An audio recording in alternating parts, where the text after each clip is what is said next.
Alrighty then, everything should be recording properly. Mic is unmuted, everything should be ready to go. So, hello everyone. Welcome to the Stanley Parable Ultra Deluxe. This is a remaster of the Stanley Parable that came out, 10 years ago at this point? And it came out, I think, 2 years ago at this point. I don't remember. But I've had my eye on it for a while, and I'm a really big fan of the original. So I'm not good with intros, so let's just jump right into it. The end is never the end, is loading is never the end, is never the end, is never the end. This is the story of a man named Stanley. Stanley worked for a company in a big building where he was employee number 427. Employee number 427's job was simple. He sat at his desk in room 427 and he pushed buttons on a keyboard. Orders came to him through a monitor on his desk, telling him what buttons to push, how long to push them, and in what order. This is what employee 427 did every day of every month of every year. And although others might have considered it soul-rending, Stanley relished every moment that the orders came in, as though he had been made exactly for this job. And Stanley was happy. Not that good for him. And then one day, something very peculiar happened. Something that would forever change Stanley. Something he would never quite forget. He had been at his desk for nearly an hour when he realized that not one single order had arrived on the monitor for him to follow. No one had showed up to give him instructions, call a meeting, or even say hi.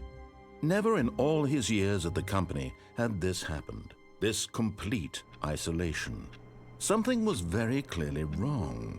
Shocked, frozen solid, Stanley found himself unable to move for the longest time. But as he came to his wits and regained his senses, he got up from his desk and stepped out of his office.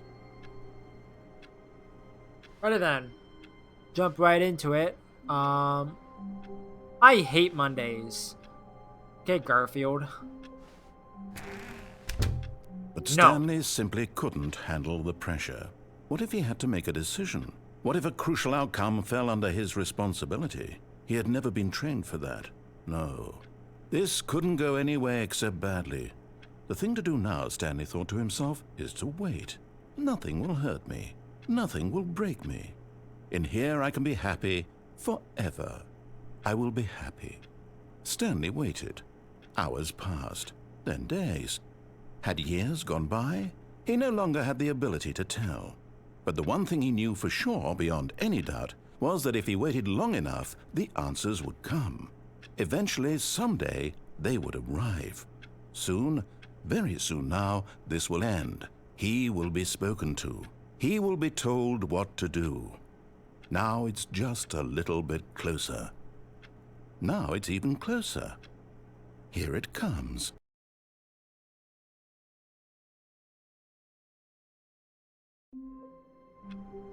Oh, okay. Interesting. I haven't seen a whole lot of people actually get that ending, quote unquote. Because people usually just go head first out into the office, but I decided to show that off first, seeing as how it's right at the very beginning and it's not that very long. All of his co-workers were gone. What could it mean? Stanley decided to go to the meeting room. Perhaps he had simply missed a memo. God. There's some secret stuff and other endings that I want to get to eventually. But I want to get at least the first main ending. When Stanley came to a set of 2 open doors, he entered the door on his left. Okay. I'll follow the rules initially. And then I will derail. Yet there was not a single person here either. Feeling a wave of disbelief, Stanley decided to go up to his boss's office, hoping he might find an answer there. Okay. We need less reviews. Using slides to assure employees that everything is okay. Make sure your slide has a slick blue graphic in the header and throw some... Okay. Everyone is unique. You, most of all. I wouldn't say that much. Okay. There's probably like a bunch of like just miscellaneous like text around. The broom closet. Stanley stepped into the broom closet, but there was nothing here, so he turned around and got back on track.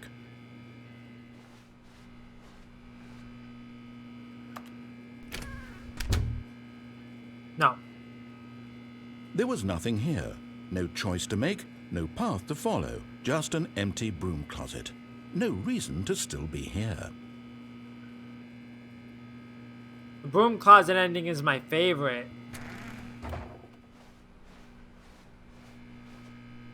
It was baffling that Stanley was still just sitting in the broom closet. He wasn't even doing anything.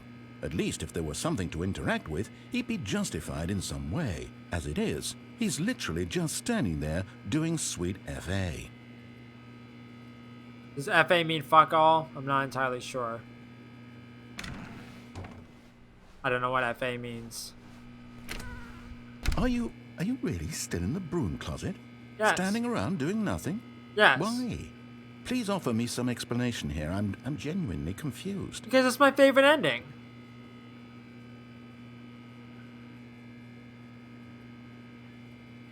You do realize there's no choice or anything in here, right? If I'd said Stanley walked past the broom closet, at least you would have had a reason for exploring it to find out. But it didn't even occur to me because literally this closet is of absolutely no significance to the story whatsoever. I never would have thought to mention it. I don't know, man. But I know something happens if I just stay in here. Maybe to you this is somehow its own branching path. Maybe when you go talk about this with your friends, you'll say, "Oh, did you get the broom closet ending? The broom closet ending was my favorite." I hope your friends find this concerning. I don't have any friends. So ha, in your face. Stanley was fat and ugly and really, really stupid. Hey, He that's probably not only nice. got the job because of a family connection. That's how stupid he is. That or with drug money. Also, Stanley is addicted to drugs and hookers. Well, ain't that good for him? He can do whatever he wants with his life. Don't tell him what to I've come to a very do. definite conclusion about what's going on right now. You're dead. You got to this broom closet, explored it a bit, and were just about to leave because there's nothing here when a physical malady of some sort shut down your central nervous system and you collapsed on the keyboard. Well, in a situation like this, the responsible thing is to alert someone nearby so as to ensure that your body is taken care of before it begins to decompose. Hello? Anyone who happens to be nearby? The person at this computer is dead. I am They have fallen dead. prey to any number of your countless human physiological vulnerabilities. It's indicative of the long-term sustainability of your species. Please remove their corpse from the area and instruct another human to take their place, making sure they understand basic first-person video game mechanics and filling them in on the history of narrative tropes in video gaming, so that the irony and insightful commentary of this game is not lost on them. All right, when you've done that, just step out into the hallway. Okay. I think that's the end of the broom closet ending. Because it's my favorite. It's everyone's favorite, to be honest. Ah, second player. It's good to have you too. Unbelievable. I'm at the mercy of an entire species of invalids. Perhaps there's a monkey nearby you can hand the controls to. A fish? Fungus? Look, you can hammer out the details. I'm not particularly picky.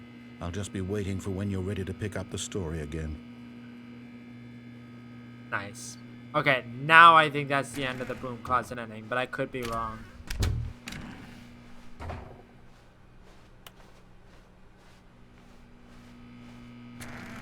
Anything else? No, I don't think so. Okay. Coming to a staircase, Stanley walked upstairs to his boss's office.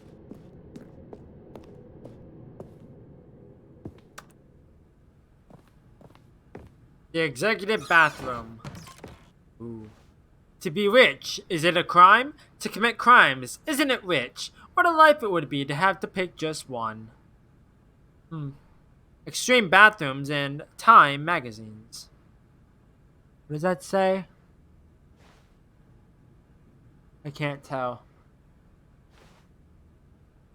It's a nice building. No reflection. I'm a vampire. Or a ghost. Aww.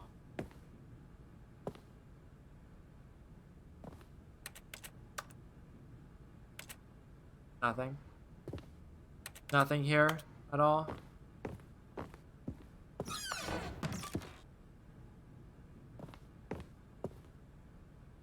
The hell is that? Business strategy. That poor panda. I've never seen that painting before. Okay. I'll come back here later. What does that say? I'm the most expensive boss. I'll come back to that. Stepping into his manager's office, Stanley was once again stunned to discover not an indication of any human life. Shocked, unraveled, Stanley wondered in disbelief who orchestrated this. What dark secret was being held from him? What he could not have known was that the keypad behind the boss's desk guarded the terrible truth that his boss had been keeping from him. And so the boss had assigned it an extra secret PIN number, 2845. But of course, Stanley couldn't possibly have known this. Yet incredibly, by simply pushing random buttons on the keypad, Stanley happened to input the correct code by sheer luck. Amazing. He stepped into the newly opened passageway. I'm the little voice in your head. I'm the little voice in your head. The real voice in your head, please stand up.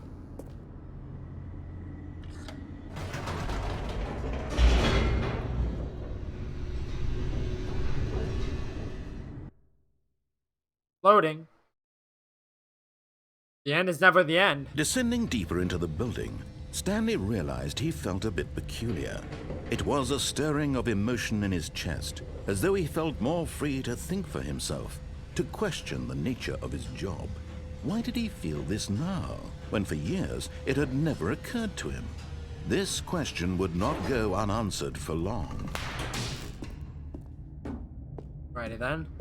Stanley walked straight ahead through the large door that read Mind Control Facility. Escape? I'll follow the rules for now.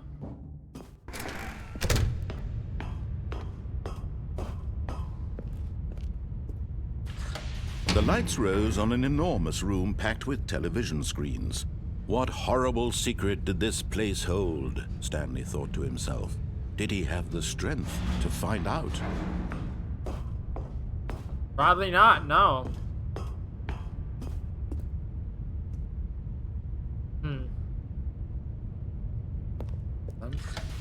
Now the monitors jumped to life, their true nature revealed.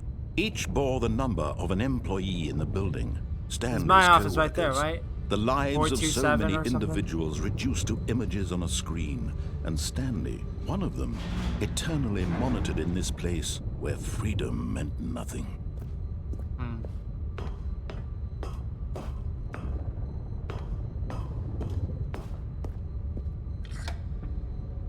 This mind control facility, it was too horrible to believe. It couldn't be true. Had Stanley really been under someone's control all this time? Was this the only reason he was happy with his boring job? That his emotions had been manipulated to accept it blindly? I don't know. No. He refused to believe it. He couldn't accept it. His own life in someone else's control? Never. It was unthinkable. Wasn't it? Was it even possible? Had he truly spent his entire life utterly blind to the world? I don't know. But here was the proof. The heart of the operation. Controls labeled with emotions. Happy, or sad, or content. Walking, eating, working. All of it monitored and commanded from this very place. And as the cold reality of his past began to sink in, Stanley decided that this machinery would never again exert its terrible power over another human life. For he would dismantle the controls once and for all. Right here, Matt Pat swore. Like, right there, I'm pretty sure. I think he said something along the lines of, listen to me. Either, like, do something or let me play the fucking game or whatever. I don't remember the exact quote, but it was very uncomfortable. And when at last he found the source of the room's power, he knew it was his duty, his obligation, to put an end to this horrible place and to everything it stood for.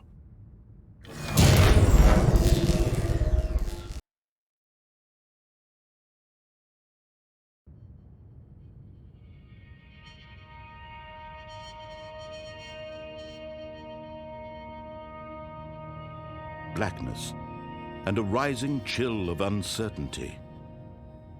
Was it over? Yes. He had won. He had defeated the machine, unshackled himself from someone else's command. Freedom was mere moments away. And yet, even as the immense door slowly opened, Stanley reflected on how many puzzles still lay unsolved. Where had his co-workers gone? How had he been freed from the machine's grasp? What other mysteries did this strange building hold? But as sunlight streamed into the chamber, he realized none of this mattered to him, for it was not knowledge or even power that he had been seeking, but happiness. Perhaps his goal had not been to understand, but to let go. No longer would anyone tell him where to go, what to do, or how to feel. Whatever life he lives, it will be his. And that was all he needed to know. It was perhaps the only thing worth knowing. Stanley stepped through the open door. It's interesting because, like, at the very beginning, the narrator's like, Stanley was happy pressing buttons all day for basically his entire life. And now he's like, now he's feeling happy, like going out into the world, away from this facility or whatever.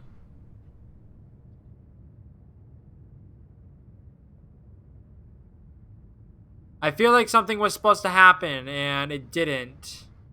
Hello?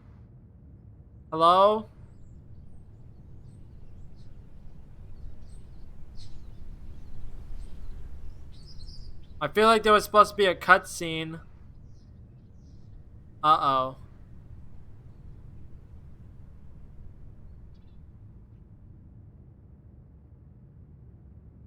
I'm concerned. I think there was supposed to be a cutscene. I don't think there was supposed to be, like, the world ending or something. Hello? I feel like I found a bug. This is supposed to be, like, the official ending. Like, are you serious? Give me 1 second. I'm gonna grab my phone real quick. It's charging across the room.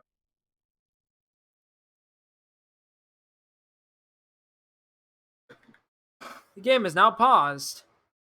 Because I need to know if other people have encountered this.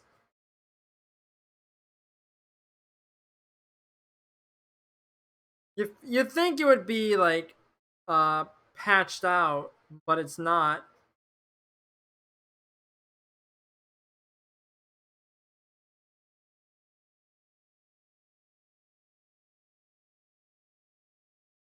Um...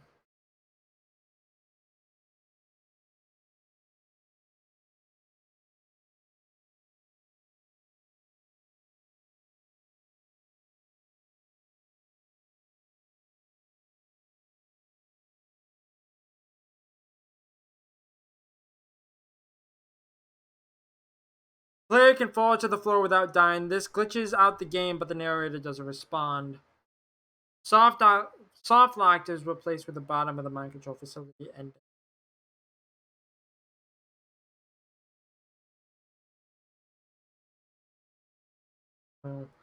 I think the game just glitched out. That's so dumb. Do I really have to play through it again to get that ending? All of his co-workers were gone. I What guess did it so. mean? Stanley decided to go to the meeting room. Perhaps he had simply missed a memo. I'll do it one more time. If not, I'll just cut it out. When Stanley came That's to a set dumb. of 2 open doors, he entered the door on his left. Like, are you freaking serious? Yet there was not a single person here either. Feeling a wave of disbelief, No Stanley broom closet decided to go ending this up to time. his boss. Coming to a staircase, Stanley walked upstairs Speedrun to his this. boss's office. 2845, right? Stepping into his manager's office, Stanley was once again stunned to discover not an indication of any human life. Stanley was in such a rush to get through the story as quickly as possible, he didn't even have a single minute to just let the narrator talk. Well, it's not my fault the game was isn't broken. healthy, so he relaxed for a few moments with some calming new age music. I've never seen people actually speedrun this game, so... Okay, buddy, old chum. Feeling soothed and rejuvenated, Stanley calmly walked forward into the opened passageway.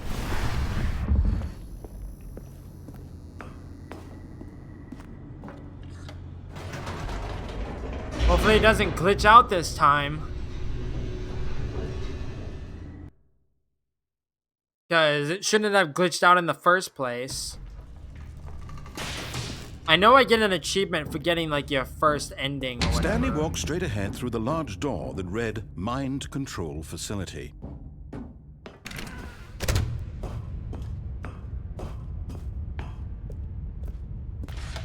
The lights rose on an enormous room packed with television screens. What horrible secret did this place hold? Stanley thought to himself.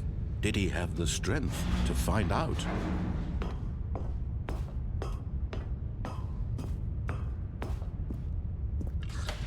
Now the monitors jumped to life, their true nature revealed. Each bore the number of an employee in the building, Stanley's co-workers. The lives of so many individuals reduced to images on a screen, and Stanley, one of them, eternally monitored in this place where freedom meant nothing. This mind control facility, it was too horrible to believe. It couldn't be true. Had Stanley really been under someone's control all this time? Was this the only reason he was happy with his boring job? That his emotions had been manipulated to accept it blindly?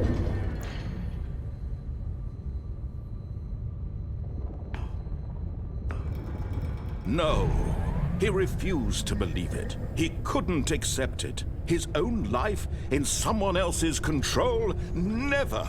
It was unthinkable, wasn't it? Was it even possible? Had he truly spent his entire life utterly blind to the world?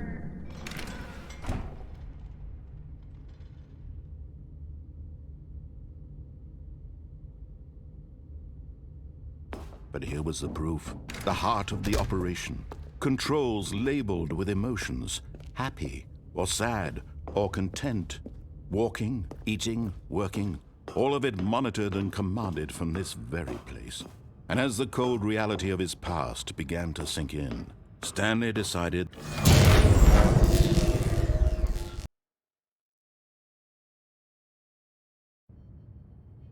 Apparently speedrunning the Path of the Freedom ending has similar rewards for the player. Or something. I don't know what that means. And a rising chill of uncertainty. Was it over? Yes. He had won. He had defeated the machine.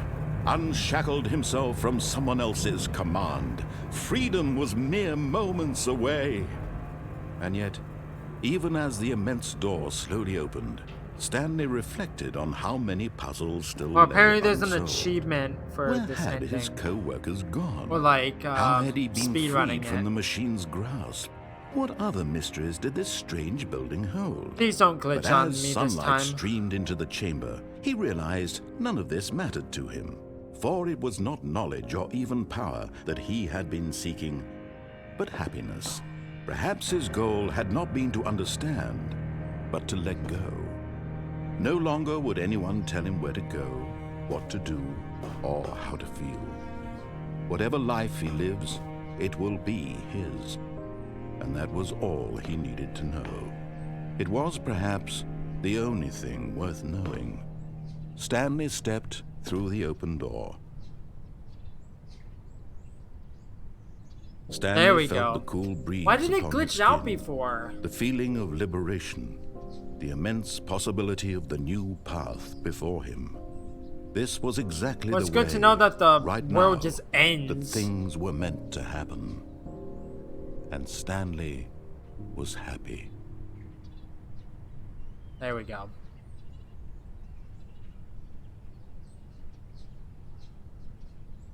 I beat the game. Well, thanks everyone for watching. I guess this is gonna do it for the Stanley Parable. No, I'm kidding.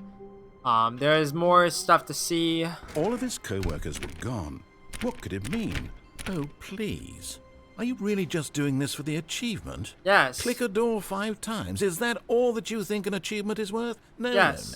no. I can't just give these merits away for such little effort. A measly 5 clicks. Now suppose you were to click the door 20 times. I would say that's the kind of effort that warrants recognition. Okay. 1, 2, 3, 4, 5, 6, 7, 8, 9, 10, 13, 14, 15, 16, 17, 18, 19, 20. I have to say, I'm still not feeling the satisfaction of witnessing true effort for a noble cause. Perhaps 50 clicks will do it. Yes, almost certainly 50. Yeah, I'm not gonna bother counting. Just gonna click.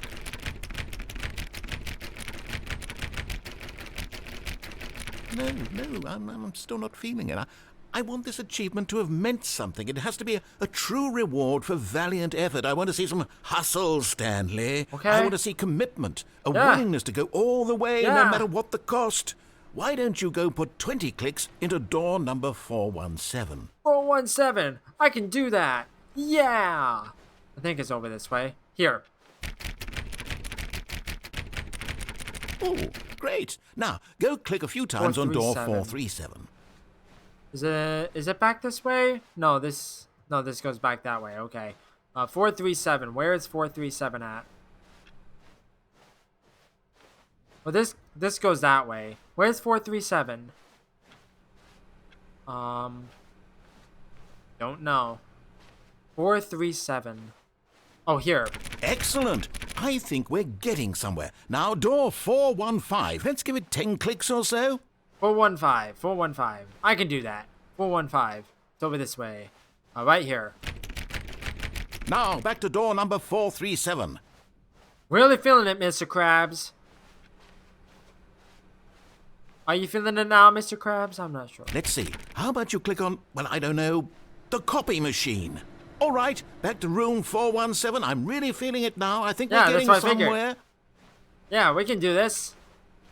Okay, now go climb on employee 419's desk. Okay. Yes! This is great! You're putting it all on the line, Stanley. I like that. All right, let's keep it up. Go give me a few clicks on door 416. 416. We've almost got it! Now Okay. the copy machine, do that one again! Okay. I love the narrator so much. Finish it off, Stanley! 5 clicks on door 430! 1, 2, 3, 4, 5! Yes! We did it! Oh, wow. That felt amazing. Yeah! Oh, you really earned it, Stanley. Nothing could hold you back. Yes, I'm very proud of how far we've come today. Just think, only a few minutes ago you believed an achievement was worth 5 little clicks. Really now, what were you thinking? When Stanley came to a set of 2 open doors, this was not the correct way to the meeting room, and Stanley knew it perfectly well. Perhaps he wanted to stop by the employee lounge first, just to admire it. Ah, yes, truly a room worth admiring. It had really been worth the detour after all, just to spend a few moments here in this immaculate, beautifully constructed room. Stanley simply stood here, drinking it all in. Let's hydrate. Hydration break. Yes, really, really worth it being here in the room. A room so utterly captivating that even though all your co-workers have mysteriously vanished, here you sit looking at these chairs and some paintings. Really worth it. There are very nice chairs and paintings, I can tell you that much. I really do like the plant, though, that's just in the corner. Room bordered on creepy and reflected poorly on his overall personality. It's possible that this is why everyone left. Hey, I didn't do nothing, man.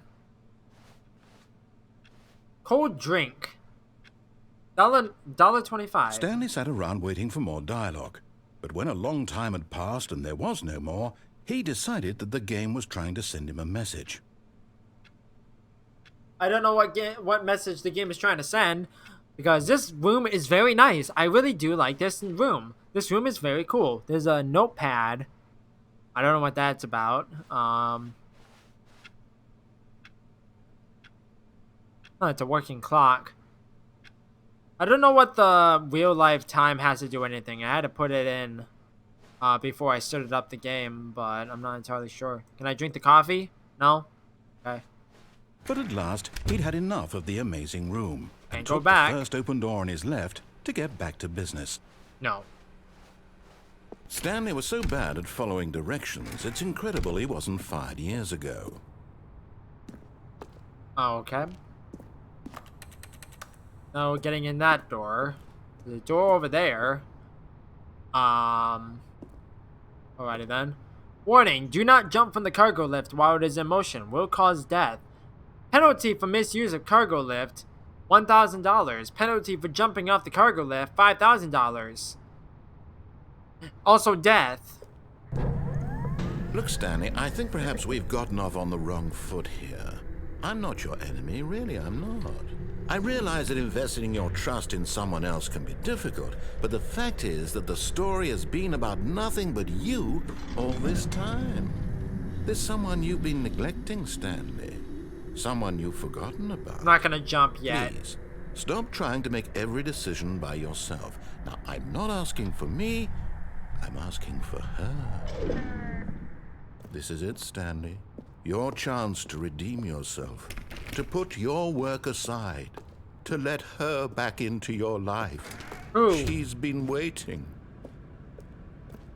The eldritch monster in this door? That's her, Stanley.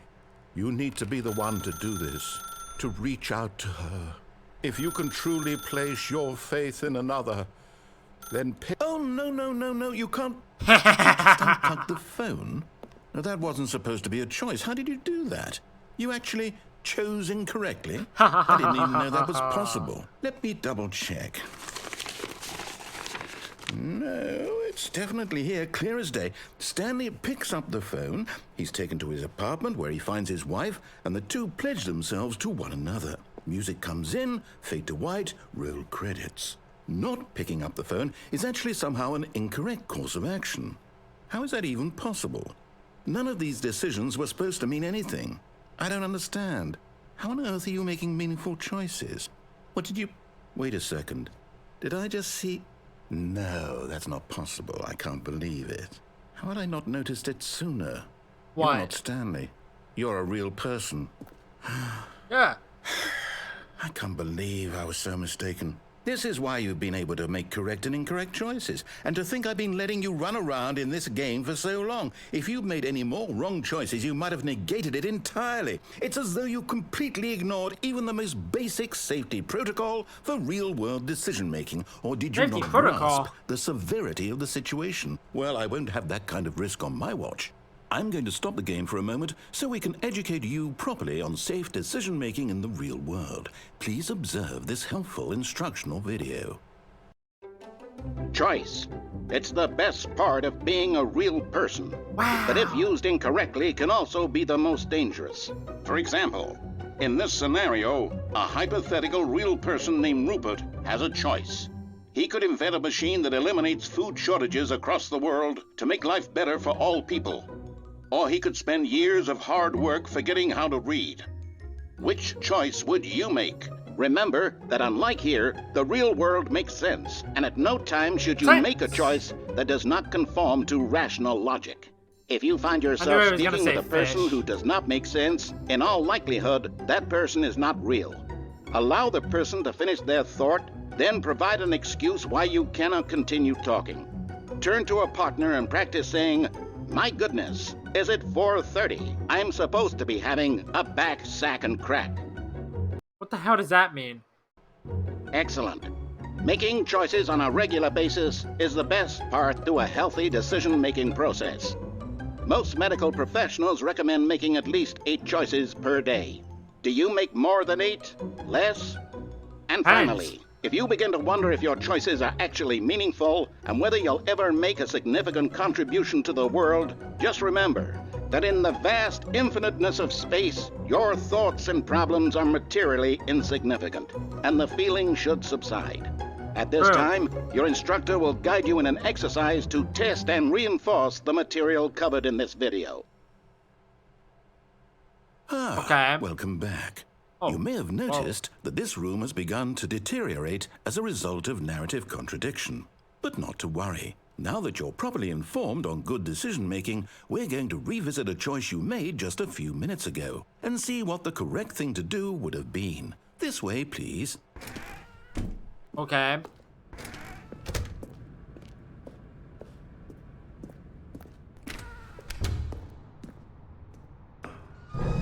Now that we know your choices are meaningful, we can't have you jumping off the platform and dying.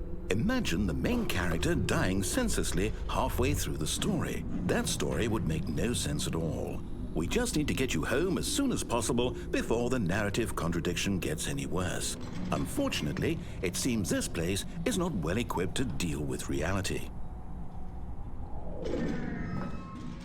Alrighty then. Can I get back on? No? Still can't get in that room. Okay.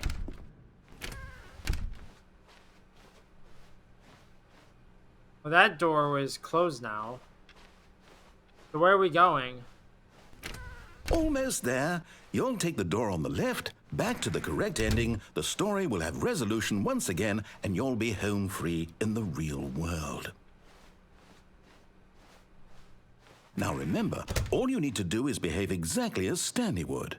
That means choosing responsibly and always putting the story first. I'm quite sure you'll be up to the task. Just follow my lead and you'll be fine. All right. When Stanley came to a set of 2 open doors, he entered the door on his left. No! Why did you do that? Quickly, hurry back in the other direction. Perhaps we're not too late.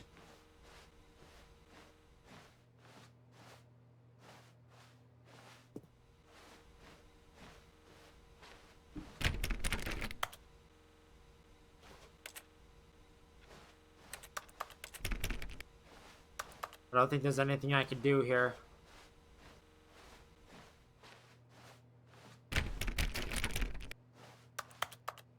Okay.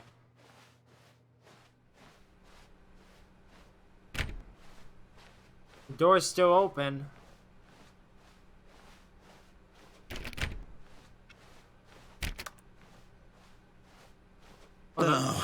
Everything's Ruined. broken. I can't believe, after everything we talked about, that my story, you've destroyed my work. Why? For what? What did you get out of that? What did you think was so special about seeing the game undone, left here like so much garbage? It's worthless now. And what am I supposed to do? Even if there were a way to continue, would it be worth it? To know that my story is now incorrect? How can I go back to that? I can't erase that knowledge. I'll have to live with it forever, reliving its impossibility forever. I couldn't live that way. Is it better to shut the game down entirely? To willingly destroy all of my work? I don't know. What's the answer? What do I do? What do I do? What do I... No, I have to. I have to shut the game down. I have to. I have to. Oh, God.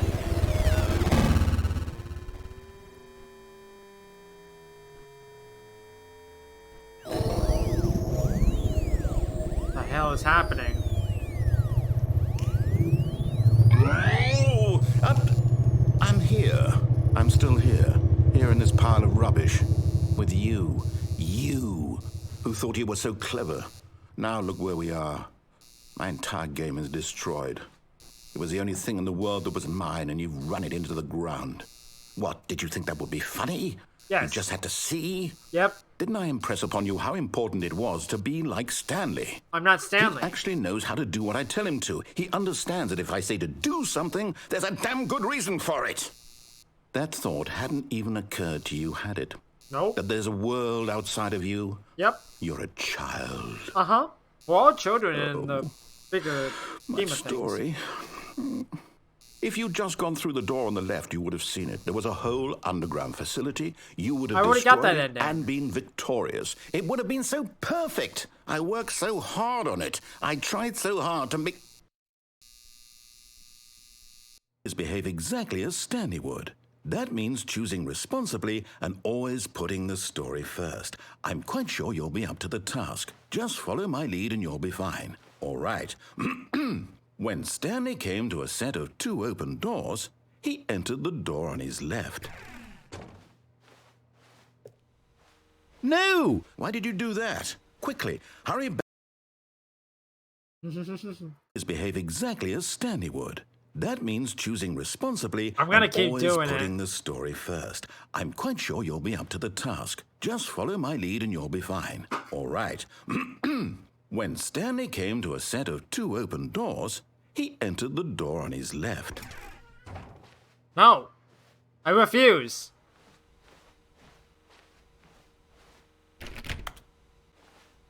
Oh, this time it didn't happen. Why did you do that? Quickly, hurry. Oh.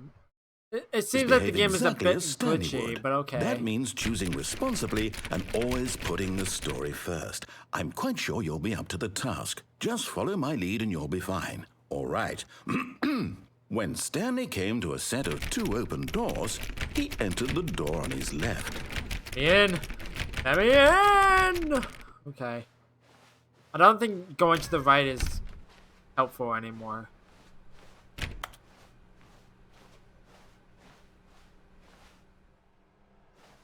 Yet there was not a single person here either. Feeling a wave of disbelief, Stanley decided to go up to his boss's office, hoping he might find an answer there. I think the broom closet ending would be blocked off if I'm not mistaken. Coming to a staircase, Stanley walked upstairs to his boss's office. Wasn't I able to walk downstairs before? Aww.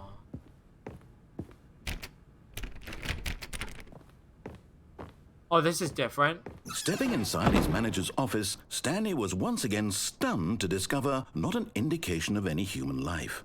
Shocked, unraveled, Stanley wondered in disbelief who orchestrated this, until he saw the door with a voice receiver next to it.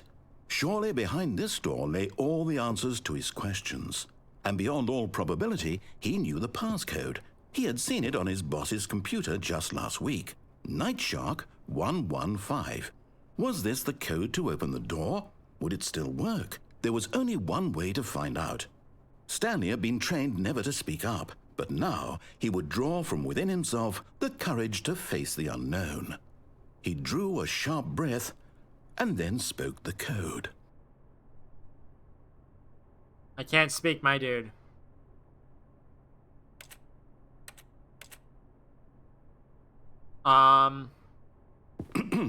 Stanley spoke the code. Nightshark 115. He spoke it into the receiver, right there on the wall.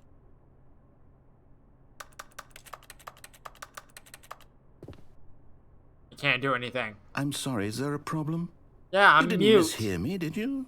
Please speak the code into the receiver. Otherwise, we can't get on with the story. This is a crucial step. You never gave me a voice. Hello? Okay, fine. You're not gonna do it, but you know what? It's pretty humiliating to bring you this far, only for you to suddenly decide you have better things to do. I asked you for this one single thing, for your respect. The kind of respect Stanley shows for his choices. He knows what it means to take a story seriously. If you didn't want to see what I had to show you, then why did you come here? You had a choice, you know. You could have gone through the door on the right. You could have done whatever the hell you wanted over there. Why did you come this way? Speak. Say something to me. Explain yourself, you coward. You... Calm down, When sir. Stanley came to a set of 2 open doors, he entered the door on his left. Out-of-body experience. Stanley? Hello? Are you... Is everything okay? Stanley, please. I need you to make a choice. The end. I need you to walk through the door. Are you listening to me? Can you hear me? Is everything all right? Stanley, this is important. The story needs you. It needs you to make a decision. It cannot exist without you. Do you understand me? Whatever choice you make is just fine. They're both correct. You cannot be wrong here. We can work together. I'll accept whatever you do. I simply need you to take that step forward, please. Choose. Do something. Anything. This is more important than you This will is ever just know. sad. I need this. The story needs it. So, you hear me? Are you there? Are you listening to this? Stanley, are you there? Okay. It's okay, I can wait. You need time to decide. Time to make sure your choice is correct. That is the best choice. Sorry, Leroy. That's all right. I'll wait for you to decide what's the right thing to do. Take as much time as you need. Please tell me the game didn't just glitch again. Okay, good.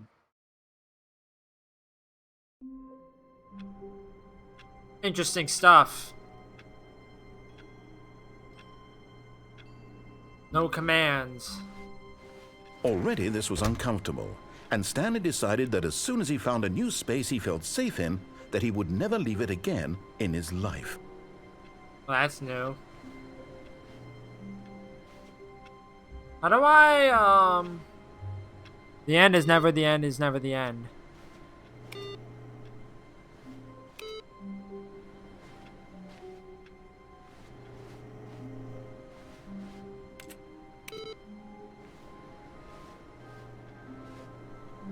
Is there any other computer at all? With a thing? There it is.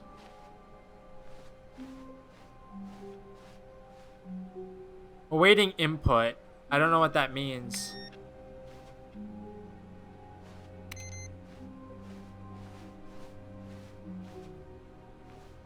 There was one more computer back here that I didn't mess with. I don't think I did anyways.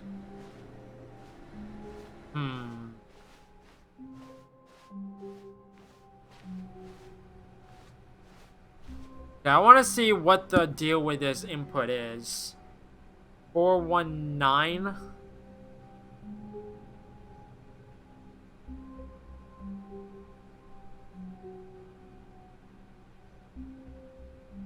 Awaiting input. Special computers.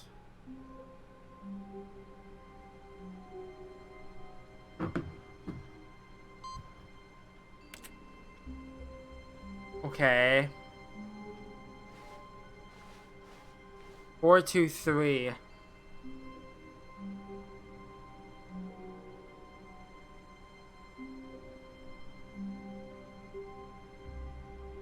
Wait. This is a list of all the awaiting input computers you need to activate to get the heaven ending in order. Restarting the game between each time. Okay, so I need to begin the game again. Wait, Stanley thought to himself. Am I sure that the orders stopped coming in? How is that possible? They never stopped. Surely I was mistaken. Okay. Now I need to begin the game again. I want to see how I get this heaven ending. All of his co-workers were gone. What could it mean? Stanley decided to go to the meeting room. Perhaps he had simply missed a memo. Weird. I think I just reset the ending I was trying to get, but oh well. When Stanley came to a set of 2 open doors, he entered the door on his left. I just didn't want to mess it up. Yet there was not a single person here either. Feeling a wave of disbelief, Stanley decided to go up to his boss's office. Yeah, there was a Coming way to a to go staircase, downstairs. Stanley walked upstairs to his boss's office. This computer should be on now. It is. Okay, and then I need to begin the game again.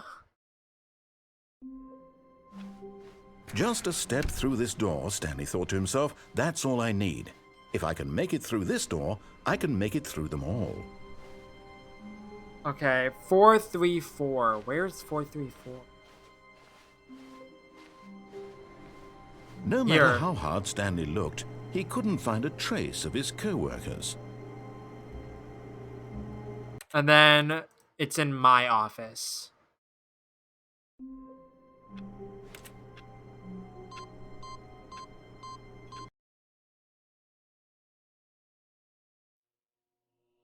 Welcome, Stanley, to heaven.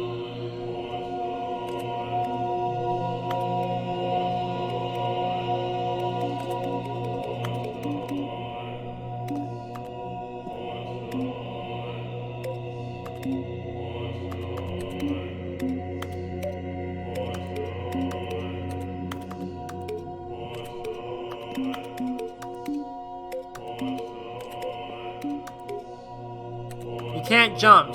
No, seriously, we disabled it. I wasn't even trying to jump. Not yet, anyways.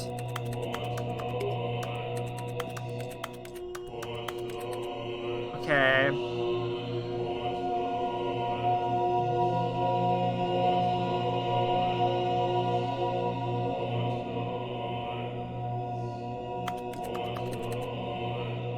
Oh, they all reset. I didn't even realize.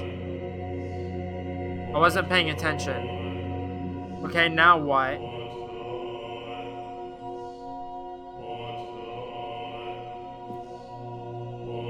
Now what? Anything?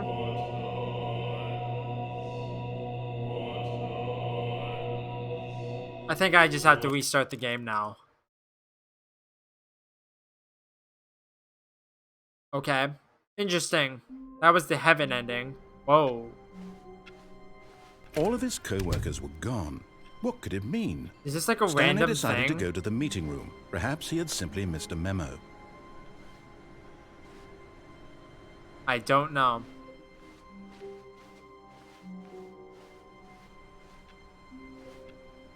That computer is on. That looks like the solitaire game that was heard of something else.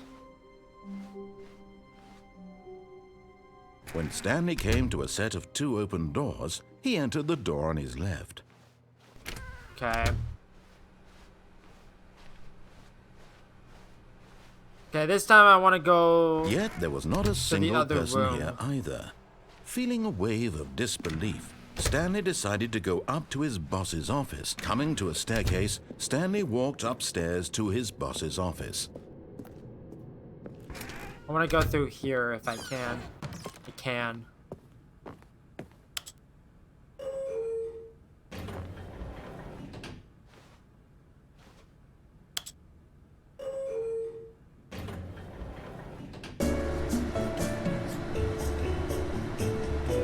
Oh yeah.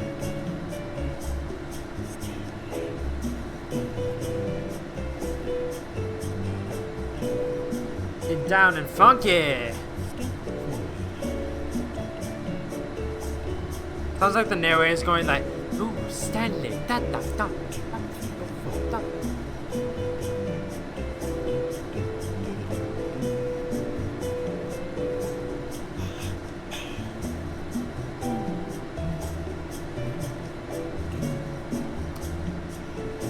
So, how are you guys?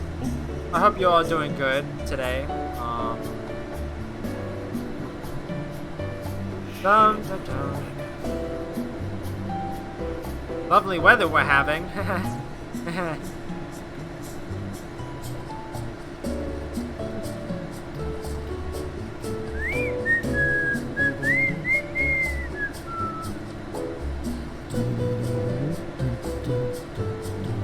Okay, now this is just awkward. It's like, how long is this elevator ride?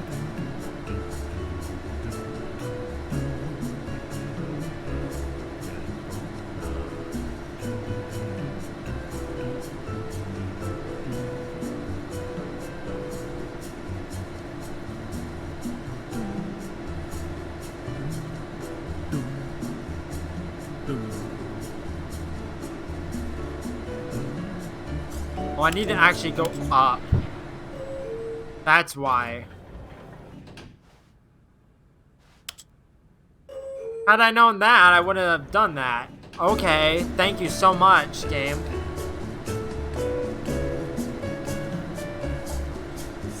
Oh, wait. Once you reach...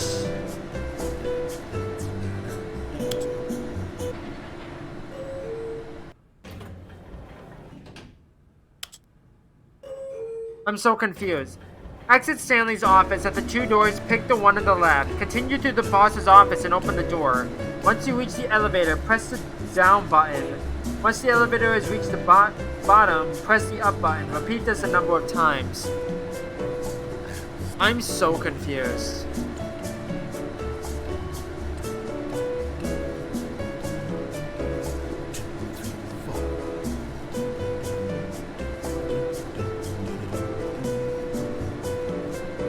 Do I just have to sit here for a while?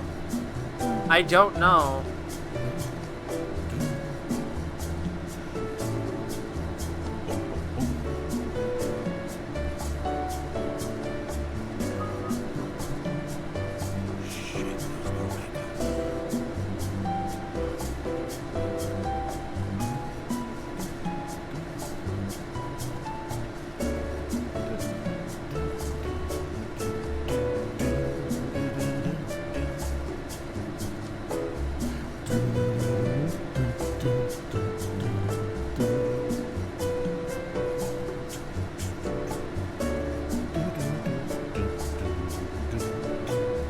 This isn't what I'm looking for.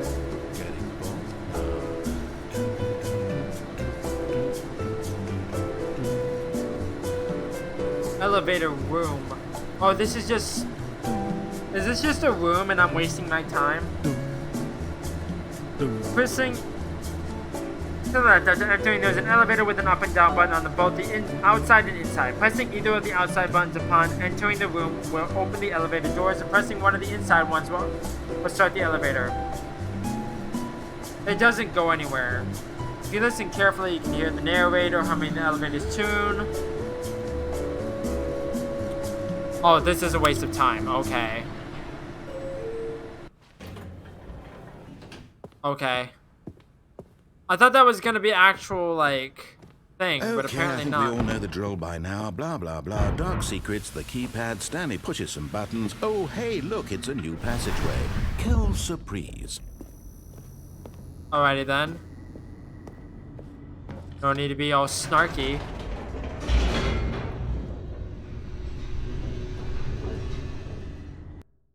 Okay, but there's an actual, like, ending, though.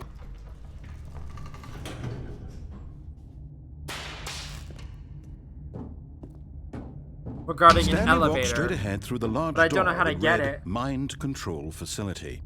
Once you reach the elevator, press the down button. Once the elevator has hit the thing. Did I miss it? No, I can do this. This is the Whoops. elevator Nope. ending. Never mind. Stanley actually got back into the elevator and went back up. Silly me. Why did Stanley do that when he knew that it would just lead back to his boss's office? Well, that's a great question. I just can't wait to find out.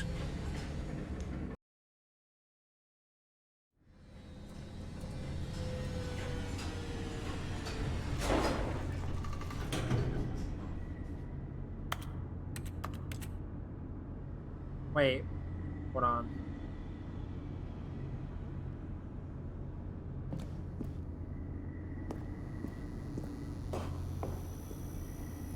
I'm confused. Once you reach the elevator, press the down button. Once the elevator has reached the bottom, press the up button. Repeat this a number of times.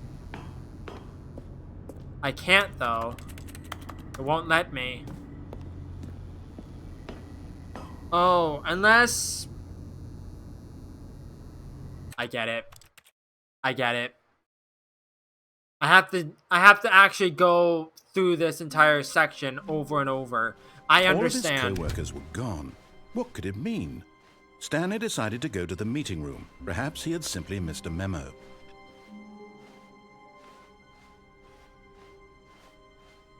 When Stanley came to a set of 2 open doors, he entered the door on his left.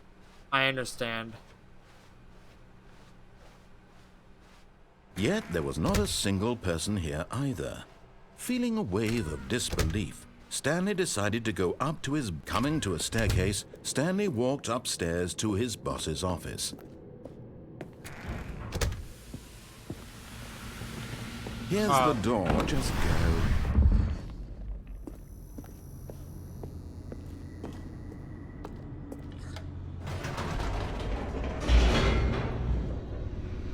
Apparently he's getting annoyed at me.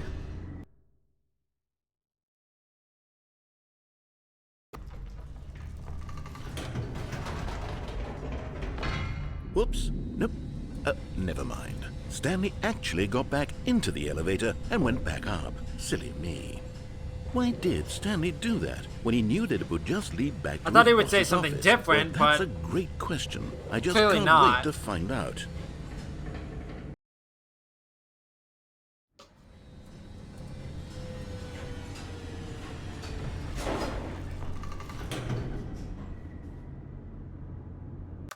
Okay, now let's do this again. There's 2 different endings regarding this elevator. All of his co-workers were... Wait, no.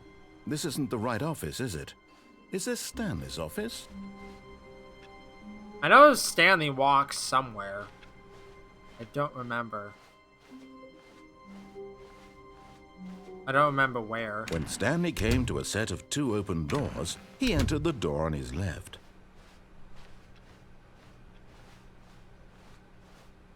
Yet there was not a single person here either. Feeling a wave of disbelief, Stanley decided to go up to his boss's office. Coming to a staircase, Stanley walked upstairs to his boss's office. Is this just gonna be open this time? No. Here's the door, just go. I don't know when this is gonna happen. Or if I'm even doing it right.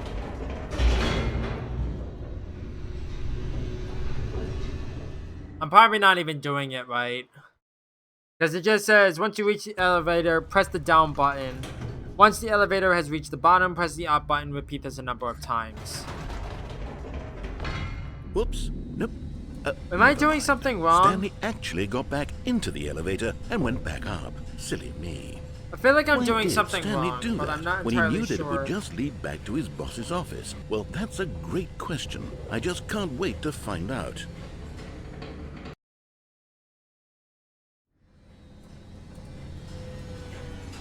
Hold on.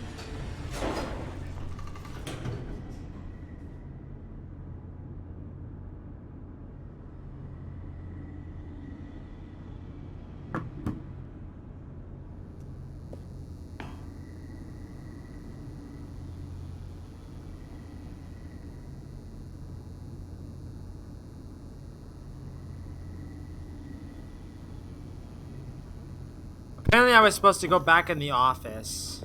Here we are, Stanley. It's your boss's office. Exactly the way it was before you got onto the elevator. It's still just exactly what it is. What a decision you've made to come up here and look at the office again. This has fleshed out the I think plot I just of the story wasted a ton in of new time. and fascinating ways I could have never anticipated. It's that keen eye for storytelling that you have, an incisive rapid fire of critical plot points, one after the That's other. why it was the weaving same. a rich tapestry of uncompromising narrative. Wow. I'm bolted to the edge of my seat.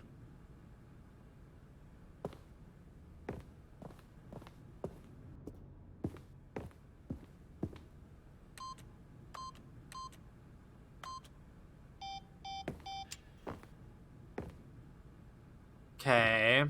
Now what?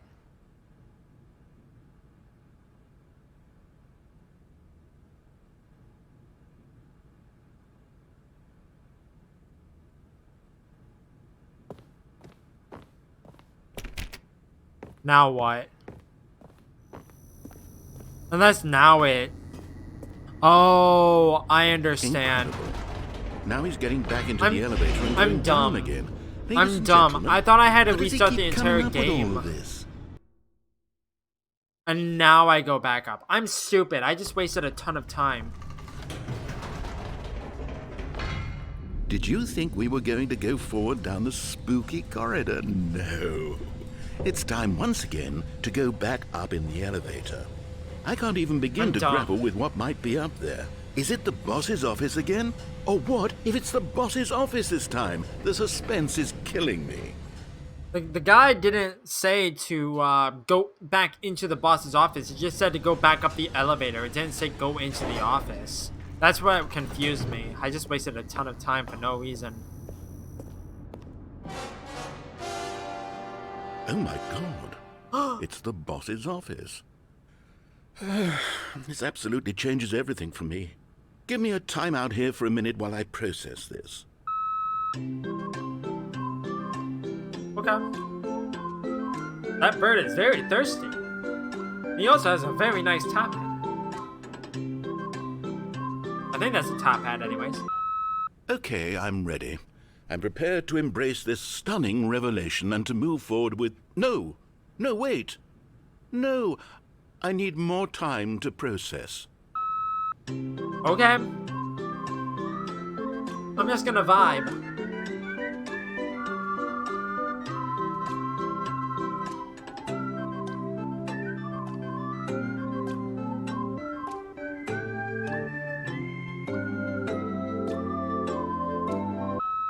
All right. I have fully come to terms with it. I have made space in my worldview for this astonishing new reality. As before, I turn to your expert eye for gripping narrative, Master Stanley. Righty then. Back down the elevator. Of course. Going back down in the elevator. How did I not anticipate it? I mean, sure, now it's obvious, but you have to understand that 30 seconds ago, this kind of thing had never been attempted before. I had no frame of reference to even anticipate it. That's just how revelatory Stanley's decision-making is. A breath of fresh air in a landscape of storytelling that has grown stale and repetitive. Right.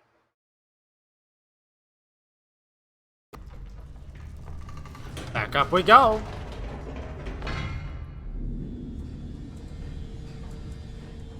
Unless there's something else that I'm missing. You know what? I've just thought of something. Hold on, let's stop for a moment. Don't you realize? It's the anticipation, Stanley. You and I, we have no way of knowing what will be at the top of this elevator. But the suspense, the agony of waiting and anticipating and having to guess, that's the real thrill. Oh, I simply don't want to let that feeling go. It's so precious, so fleeting. Why don't we take this elevator ride nice and slow? Okay. There's There no we elevator go. music, though. Isn't this so much more exciting? You know, Stanley, it seems No. like nowadays the only thing that audiences want is to be shocked as loudly and frequently as possible. They want big, explosive moments flung right in their faces from the very moment that things get started. I don't. But where's the tension? Where's the trust in the audience to build a slow and nuanced appreciation for the story, the characters? Why aren't we given time to imagine the surprises, to have to think and to anticipate and then to marvel at the eventual reveal?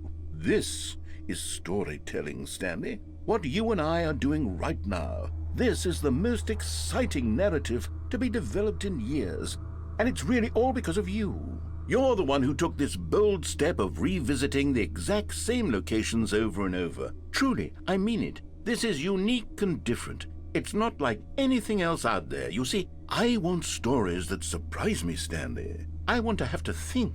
I want to be engaged and not pandered to. We're being fed such unimaginative drivel all the time, and we all know it, which is why we're so starved for content that makes us feel sharp and vital and alive. That's why people like you so much, Stanley, because you're not afraid to spit in the face of tradition. You're a role model, you know?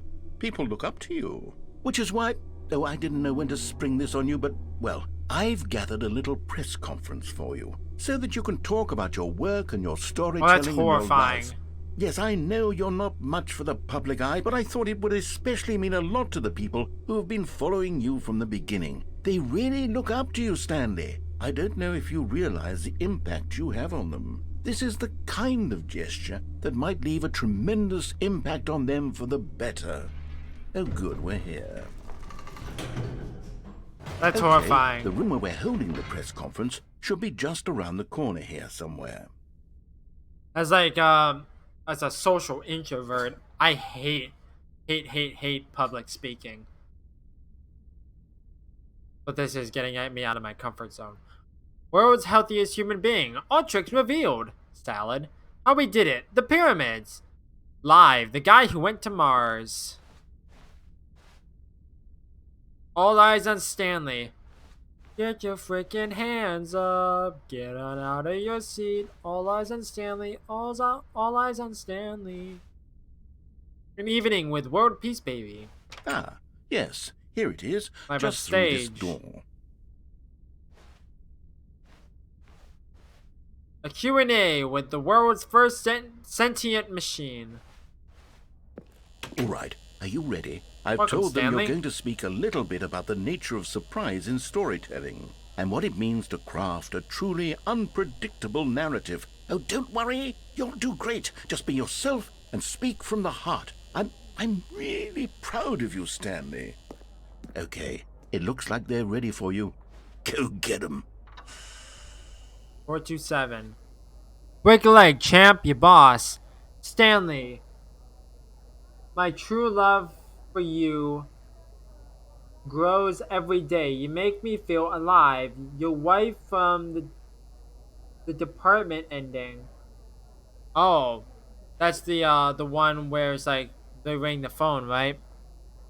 No one tells Stanley the way you do. Go get him, Tiger. I love the way you ride elevators. Thanks for showing me that cool skateboard trick in the parking lot. You are too cool. Good luck on stage. Rock on. Stanley, me.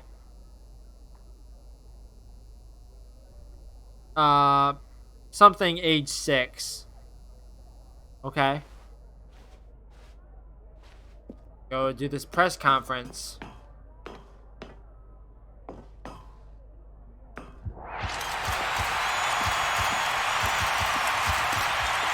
They love me.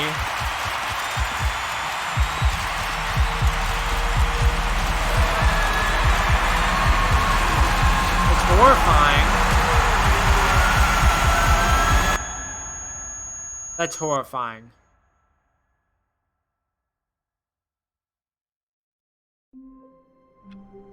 Okay then, that was interesting. All of his co-workers were gone. What could it mean? Stanley decided to go to the meeting room. Perhaps he had simply missed a memo. How do I unlock the new content? I have no idea.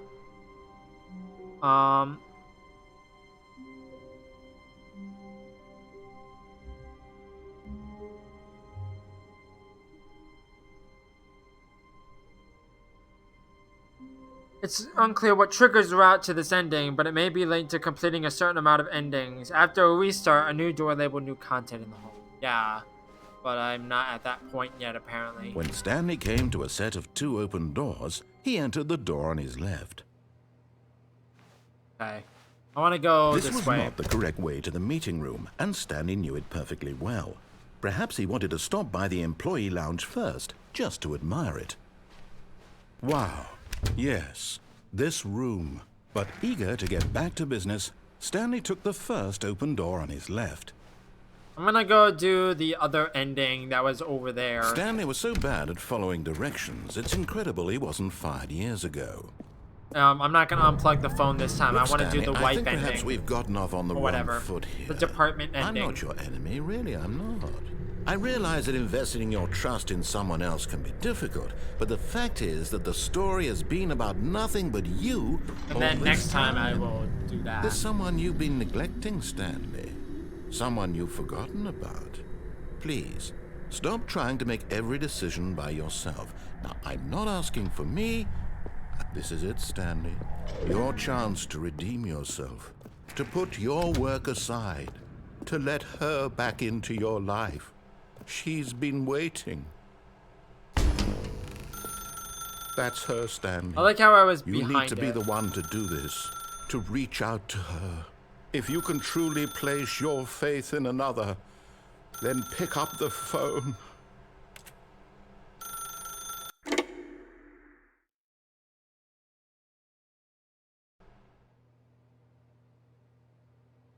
$427, huh? Oh, Stanley, is that you? Hold on, sweetie. Sorry to keep you waiting. I'm just pulling the bread out of the oven. All right. Okay, there we go. All right, now, I want you to come in and tell me all about your day. Gotcha. Oh, come on. Did you actually think you had a loving wife? Not really, They no. want to commit their life to you. I'm trying to make a point here, Stanley. I'm trying to get you to see something. Come inside. Let me show you what's really going on here. No. Sorry, but you're in my story now. Okay. Hi. This is a very sad story about the death of a man named Stanley. Death. Good morning, employee 427. Press R on your keyboard. Stanley is quite a boring fellow.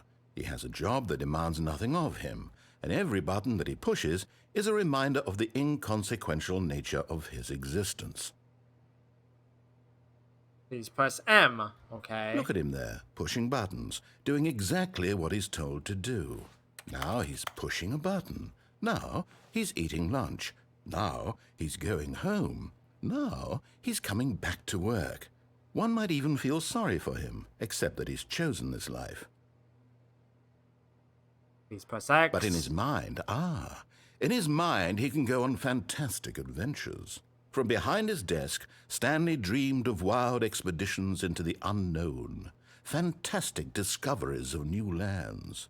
It was wonderful, and each day that he returned to work was a reminder that none of it would ever happen to him. Please press M to watch TV. I was about to say what TV, but this one. And so he began to fantasize about his own job. First, he imagined that one day while at work, he stepped up from his desk to realize that all of his co-workers, his boss, everyone in the building had suddenly vanished At least off you're the still face here. of the earth. The thought excited him terribly. Please press H to spend time with the boys. So he went further. He imagined that he came to two open doors and that he could go through either. At last, choice. It barely even mattered what lay behind each door. The mere thought that his decisions would mean something was almost too wonderful to behold. Please press J to prepare dinner. As he wandered through this fantasy world, he began to fill it with many possible paths and destinations.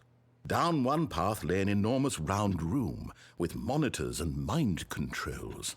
And down another was a yellow line that weaved in many directions. And down another was a game with a baby. And he called it the Stanley Parable.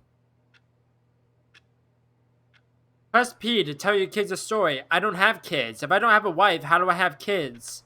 It was such a wonderful fantasy, and so in his head he relived it again, and then again, and again, over and over, wishing beyond hope that it would never end, that he might always feel this free. Surely there's an answer down some new path, mustn't there be? Perhaps if he played just one more time. Press K to tell your wife you love her. But there is no answer. How could there possibly be? In reality, all he's doing is pushing the same buttons he always has. Nothing has changed. The longer he spends here, the more invested he gets, the more he forgets which life is the real one. Press L to go to sleep. And I'm trying to tell him this, that in this world he can never be anything but an observer, that as long as he remains here, he's slowly killing himself. But he won't listen to me. He won't stop. Here, watch this. Stanley, the next time the screen asks you to push a button, do not do it. Press G to be at work in the morning. Okay, I won't do anything.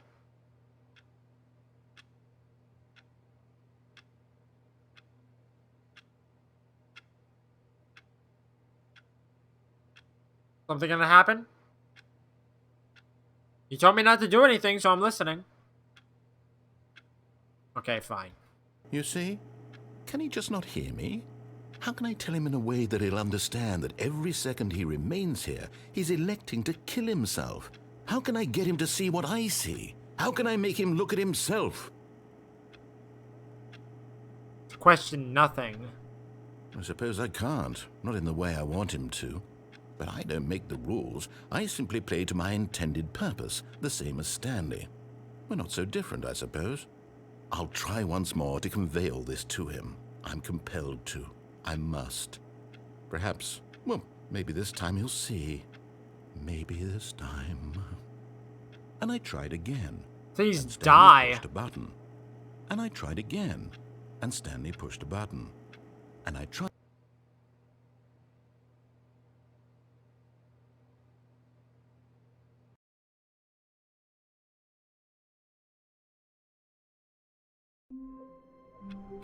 Right at him.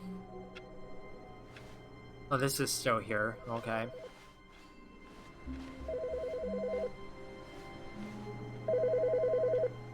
Phone's ringing. Oh, this one. Hello. This is a recorded message scheduled either by you or a person in your place of work. The purpose of this message is to warn you about the dangers of recorded messages. If at any time you believe you are listening to a recorded message, please terminate it immediately and cease all flow of information from the recorded message into your perceptual sphere. Thank you, and have a pleasant day. I have never seen that before. That was interesting. Okay.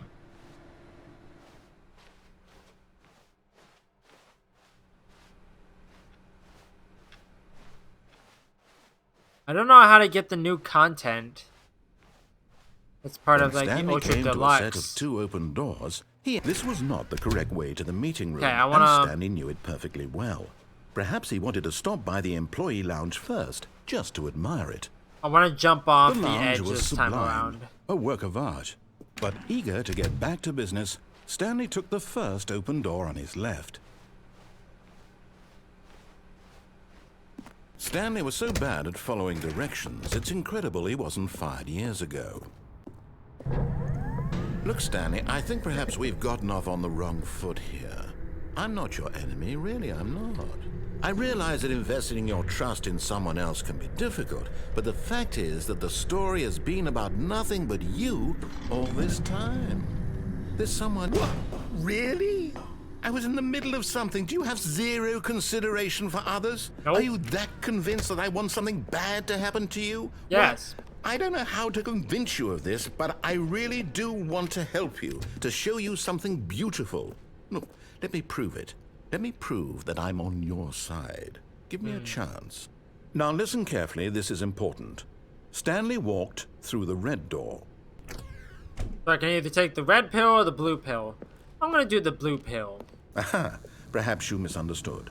Stanley walked through the red door. The blue door. I still don't think we're communicating properly. Stanley walked through the red door. All right, fine, go ahead, Stanley. You want to know so badly what's out there? You want to find out what lies at the end of this road you've chosen? Well, don't let me stop you. You see? There's nothing here. I haven't even finished building this section of the map, because you were never supposed to be here in the first place. Broken rooms, exposed developer textures. Is this what you had wanted? Was it worth ruining the entire story I had written out specifically for you? Yes. Do you not think I put a lot of time into that? Because I did. And in the end, it was all for nothing. Because this is what you wanted to see. Help me here, Stanley. Why did you Help give me the elucidate choice? these strange and unknowable desires of yours. What would have made this game better? What did you want to see? Vehicles? Skill trees? Work with me. You've given me absolutely nothing so far. Tell you what. Let me take a stab in the dark at a new design, and you can give me some feedback. There we go. A third option. This already feels leaps ahead of where we were before. Go ahead, Stanley. Take it from... Okay, I'm going to stop you there. Now, tell me about your experience with this new version. Would you say that the game benefited from allowing you more choices? Feel free to be honest. I'm looking for some real critical feedback here. Horrible. A 1? I mean, I can understand if you had reservations. You saw ways the game could be improved to more fully express itself mechanically and artistically, but a 1? That's not even helpful. What am I supposed to do with that? But I guess it isn't my place to judge. Here, based on the data from your previous playthrough, I've compiled a new version. And to be perfectly candid, I think I've knocked it out of the park with this one. Let's take a look. Stanley Parable Worldwide Leaderboard. Good old Neil. 2 seconds.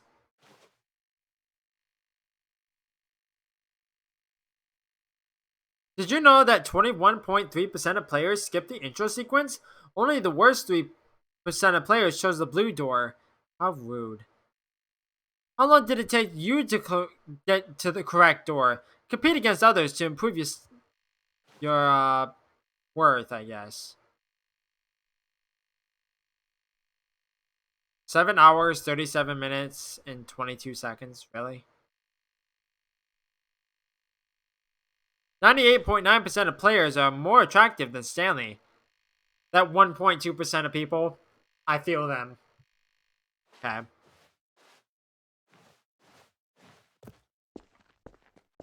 Now, would you say that competitive leaderboard helped you feel motivated to keep walking through doors? Again, honest answers, please. Hey, I nearly forgot. I've got a prototype of a new game I've been working on, and now would be a lovely opportunity to give it some playtesting. You wouldn't mind taking a look at it, would you?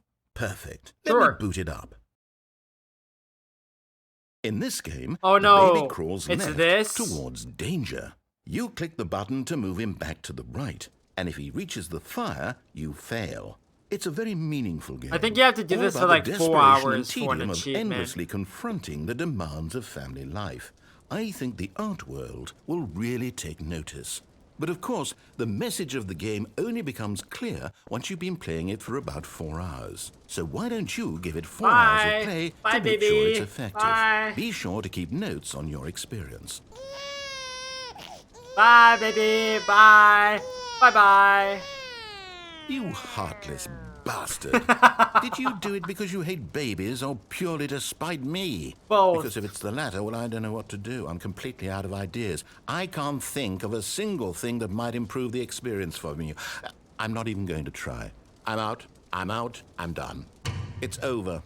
Thank you for playing. Your input was extremely valuable. Oh, hey, since my game was so awful, why don't we play someone else's game? Just to ease the pain. Let's see. What do we have here? Yes, this seems like it'll work. Let's give it a shot.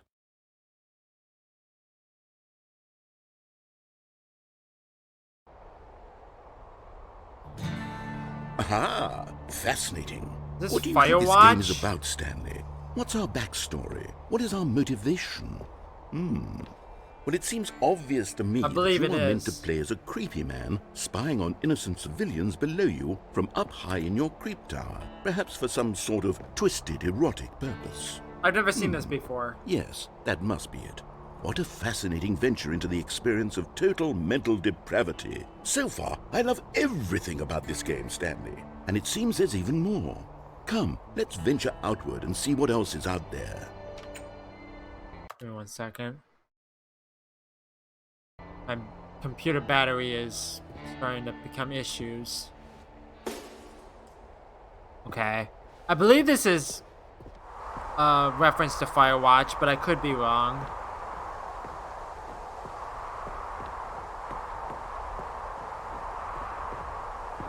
Oh god, it's lagging. Oh no. No, it can't be. Oh, the game looks too pretty. It is. It's an open world game. Good God, quickly block it off. Oh, thank goodness, Stanley. What a close call. You nearly wandered off into that thing. That big, open, just wandering around. No right or wrong directions. No path to follow. You can just go in any... Oh, thank heavens we avoided it. I need to get out of here. Out of the woods now, Stanley. Okay, I'm going to get us out of here. Let's Right, find get me out of game. here. Preferably something with walls. Something with nice, big, insurmountable walls. Because this game looks too pretty. Okay, I think this will be just the thing. Thank you. Get me out of here. Rocket League? Wonderful. Really? See, this is exactly what I had in mind. Just a nice big box for you to run around in. There isn't any possibility that you could get lost here. Now this is game design. Stanley, if you manage to get lost in this game, I will be phenomenally impressed. Okay, so what exactly do we do here? Let's see. There are lots of cars here in the back, but obviously there's no racetrack. Okay, I'm seeing that there's a ball of some kind back here. Is this game sports ball? Stanley, I think it's sports ball. Oh, what fun. We shall run the bases and do a touchdown together. Yes, I think surely we must. Okay, Stanley, here's the ball. Have fun. Really?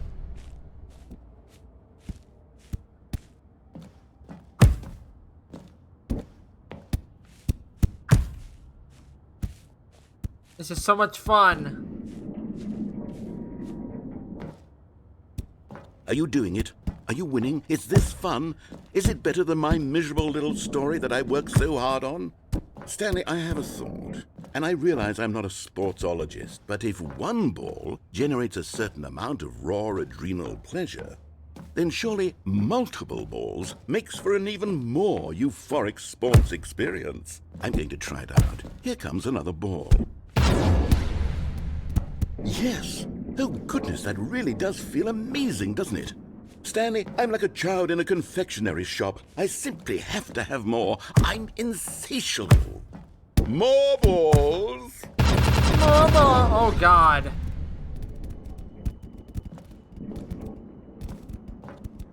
Too many balls.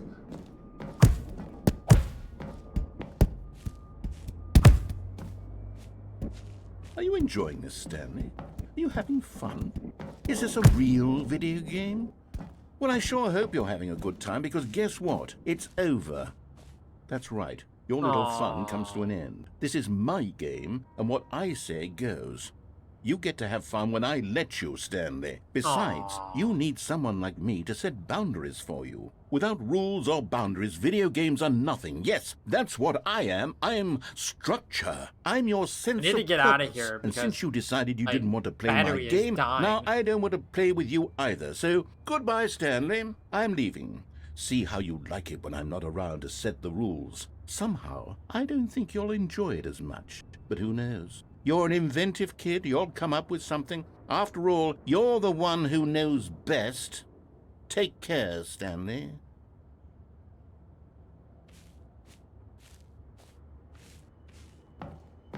Do I go down into the goal? Hold on. What are you doing?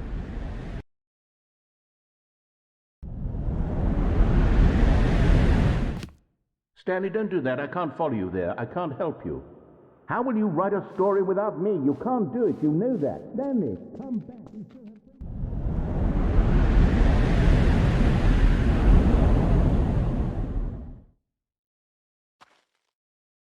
Now we're in like horror land.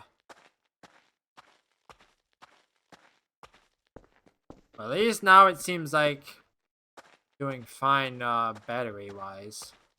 Like my computer isn't breaking on me. Okay. Hello?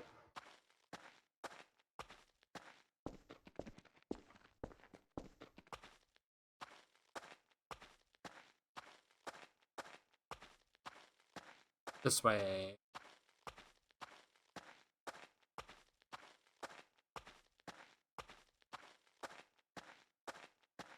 Four, 2, 7.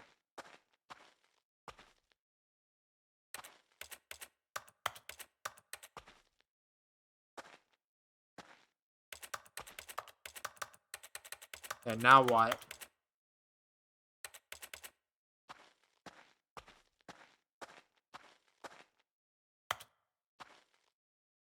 Oh. I wonder what he found. If what he wanted was to be the leading man in his own story, well, perhaps he's gotten it. Down in wherever he is right now. I wonder if he's happy with his choice, and if he's learned the heavy cost that comes with it. He'll understand soon what I was trying to tell him. He needs me. Someone who will wrap everything up at the end, to make sense out of the chaos and the fear and the confusion. That's who I am. That is what I mean to this world. Oh, yes. Yes, I'll be back. There's no other way. Once this ends, after it all comes to a close, then I'll be back. The end will be here soon. Very soon. The end is never the end. I can wait.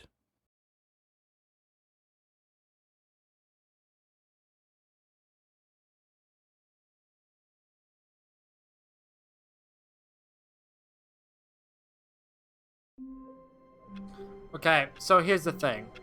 I don't know if I'm gonna get to the new content. If the door shows up, then I'll do it. If not, I think I'm just gonna end it. So let's go check. Again?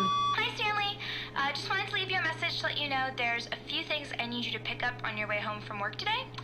We need milk, cereal, dish soap, spaghetti, get a thing of sugar, some bread, and coffee beans, whichever ones you like.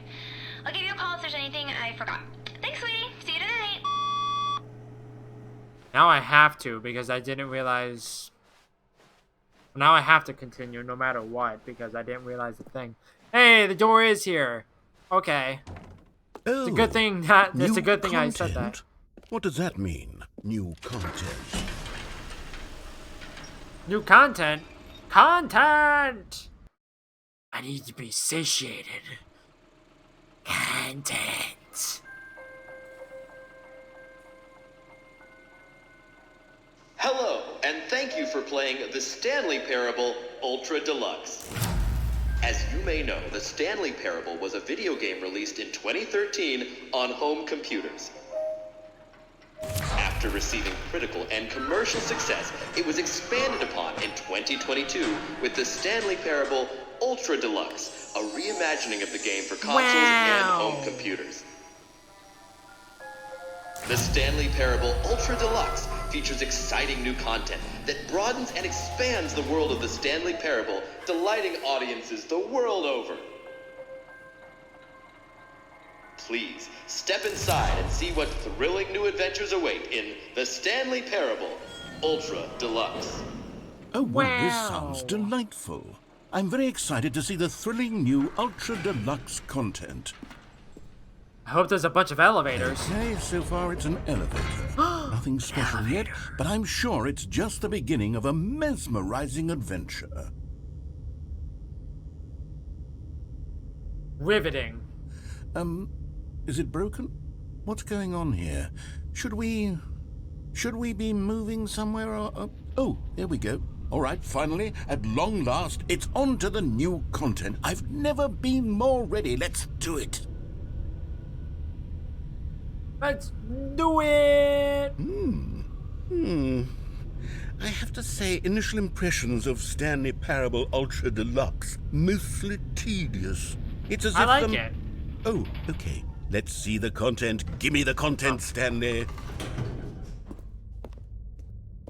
The All jump right. circle. All right, let's see. It's the jump circle. I can jump! Wow. Amazing. Should I save the jumps though? Maybe I can't jump anywhere else. I don't know.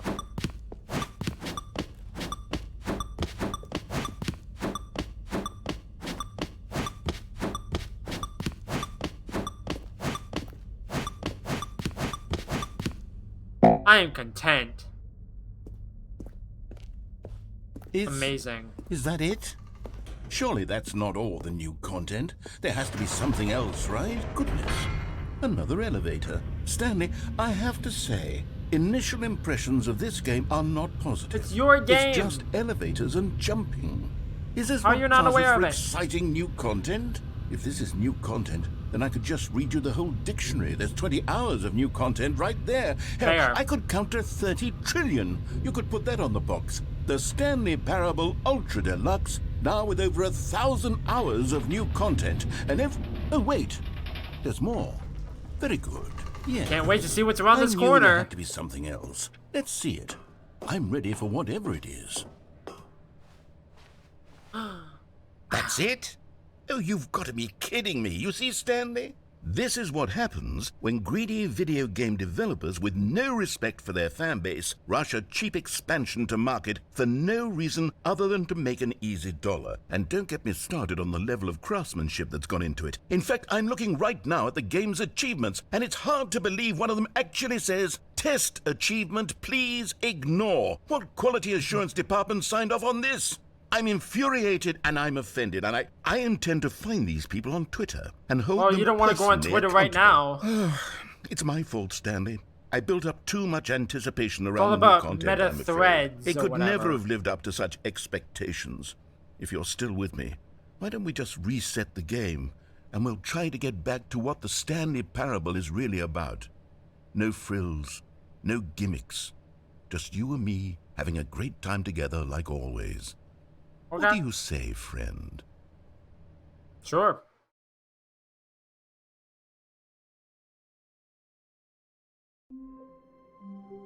Hey, this isn't the beginning of the story.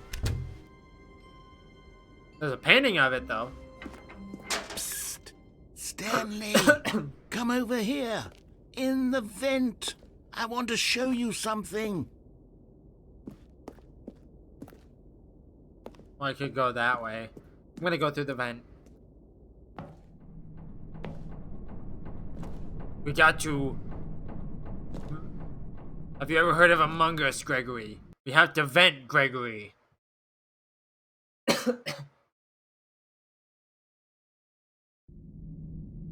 Okay, you remember how cheap and unsatisfying the new Ultra Deluxe content turned out to be? Well, it got me thinking about the past, and how much better the Stanley Parable used to be. So I made something special and tucked it away here where the game's developers won't find it. Just our little secret. Take a look. I call it the Memory Zone. It's where I've been storing all my favorite memories so I can relive the peak experiences of my life whenever I want. Experiences like the launch of the Stanley Parable on PC. You see, Stanley, doesn't the Memory Zone remind you of how wonderful Stanley Parable was before it was sullied with a cheap re-release? Remember back in October of 2013 when the game originally launched? Back then, video games had integrity. Back then, it all meant something. Oh, the waste. Like how that's not even in English. It just says the Stanley Parable. Don't forget the Stanley Parable. Memory, sweet memory. Collector's Edition. There was a Collector's Edition? I had no idea. Audience Award. The 2014 Independent Games Festival Audience Award. The British Academy of Film and Television Arts. Ready then? Our First Kiss. My First Card. The release of the Stanley Parable in 2013. Wow. Oh, I can't spin the globe? Boo. The original remake.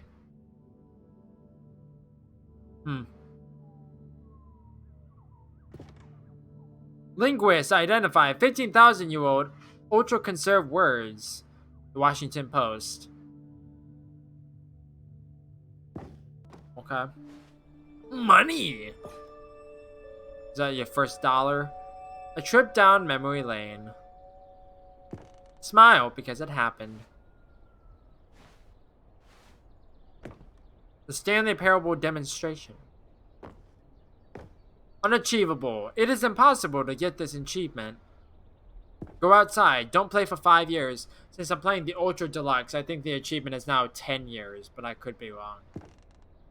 I'm probably never gonna get that achievement, but oh well. New video game releasing today. There's no way that's a real, like, time, like, New York Times newspaper headline. There's no way. Creator surprisingly down to earth. Rutgers goes from scandal to new crisis. Colleges show uneven effort to enroll poor. Costs hinder new tack to achieve diversity. Not anymore. Business leaders pushing election of council allies. 50% off designer hat. But a small creature owns the other half. Oh. Okay. Then the Los Angeles Times. Stanley Parable deals tough choices. I haven't gotten that ending. Nominee from the British Academy of Film and Television Arts. Okay. Nominee. Game Innovation, Debut Game, and Story. All nominees. Right? Yeah. Did I miss, no, I didn't. Okay.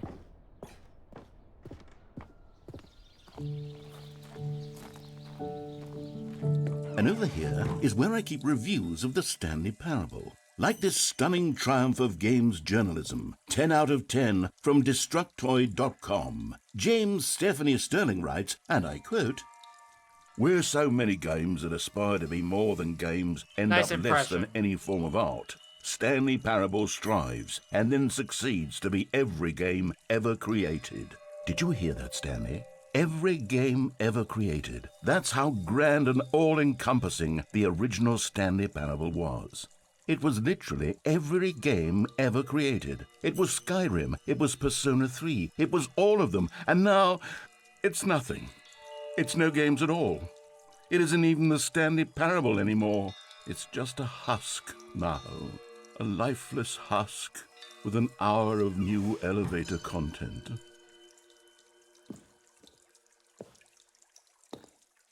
And my computer's breaking. Person of the year. A ghost. Or a vampire. Well, not a vampire, but a ghost. And for the end. Here's another moving passage, this time from GameSpot.com. The Stanley Parable is both a richly stimulating commentary on the nature of choice in games and one that offers some of the most enjoyable, surprising, and rewarding choices I've ever been confronted with in a game. 9 out of 10. Don't you get it, Stanley? The game was perfect. If it was perfect, didn't it would need be a anything 10 out of else. 10. It didn't need new content. It just needed to be left alone, to spend the rest of time collecting dust in the hallowed hall of beloved video game memories. Oh. Repeatable carpet textures. Wow. Your number is 29. The Serious Room. I haven't gotten that ending either. Not yet, anyways. Okay. These were simpler times, Stanley. But I wouldn't give to go back to have it all over again. Wait, hang on. I don't recall this part of the memory zone before. What's this? What's down here? Oh no. Oh God, no. Stanley, it's a collection of reviews from Steam, the online video game distributor. I haven't looked at these in years. I can't even imagine what's been collecting down here. Surely these reviews were glowing as well, weren't they? No. Honestly, I could not be bothered to play this game to full completion. The narrator is obnoxious and unfunny, with his humor and dialogue proving to be more irritating than entertaining. Unfunny! I'm not trying to be funny. I'm trying to make a serious work of art. I suppose I could write up a handful of gags to insert into the Stanley Parable, but the game is already such a densely layered web of profound philosophical insights that I can't even imagine where I'd have the room to stick them.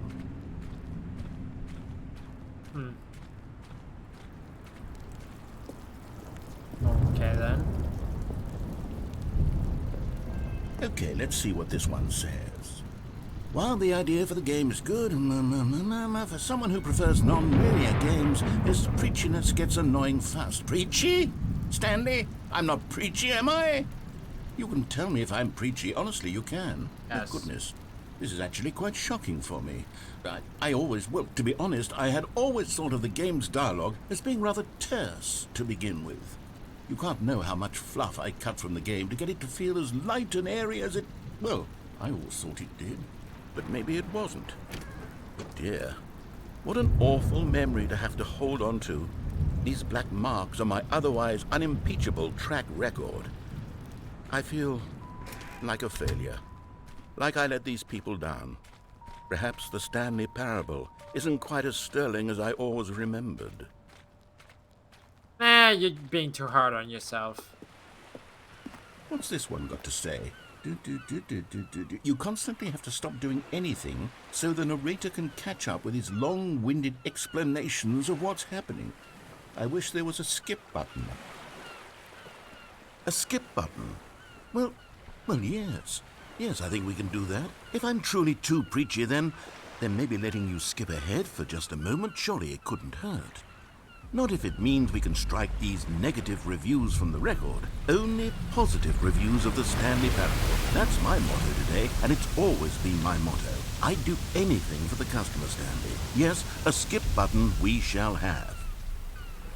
I think one person is a bit much. And here it okay. is. Go ahead and give it a shot. I'll pop you forward in time so that the second my incessant droning starts to bore you, with just the push of a button, you'll have zipped right past it. It's what the players have been asking for, and I'm very proud to have delivered. No more listening to me rambling on and on and on. No. The Stanley Parable is a game for the people, and if the people want silence, then by goodness, that's what they're going to get. Well, don't sit around waiting for me to shut up. Go ahead and make me shut up. Here, we'll pretend that I've just begun an interminable monologue, and it goes something like this.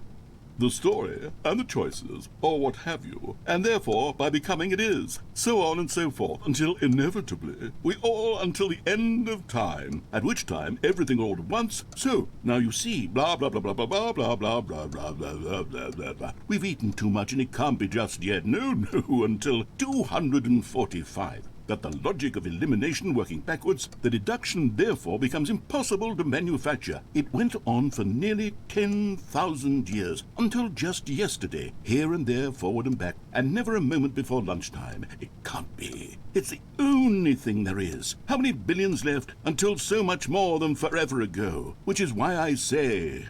The story, and the choices, or what have you, and therefore, by becoming it is, so on and so forth, until inevitably... I didn't know it looped. I thought it would have given me something else. You see, you were only frozen in time for a few minutes, but it was plenty of time for me to deliver a long, rambling monologue full of unnecessary verbal flourishes and lengthy ruminations on the nature of choice in video games. You didn't say anything about that. I happen to believe it was perhaps one of my more profound such ruminations. Not that, of course, you need a description of it, but if I had to describe it, I'd say it was perhaps less of a rumination and more of a treatise. Or maybe a manifesto.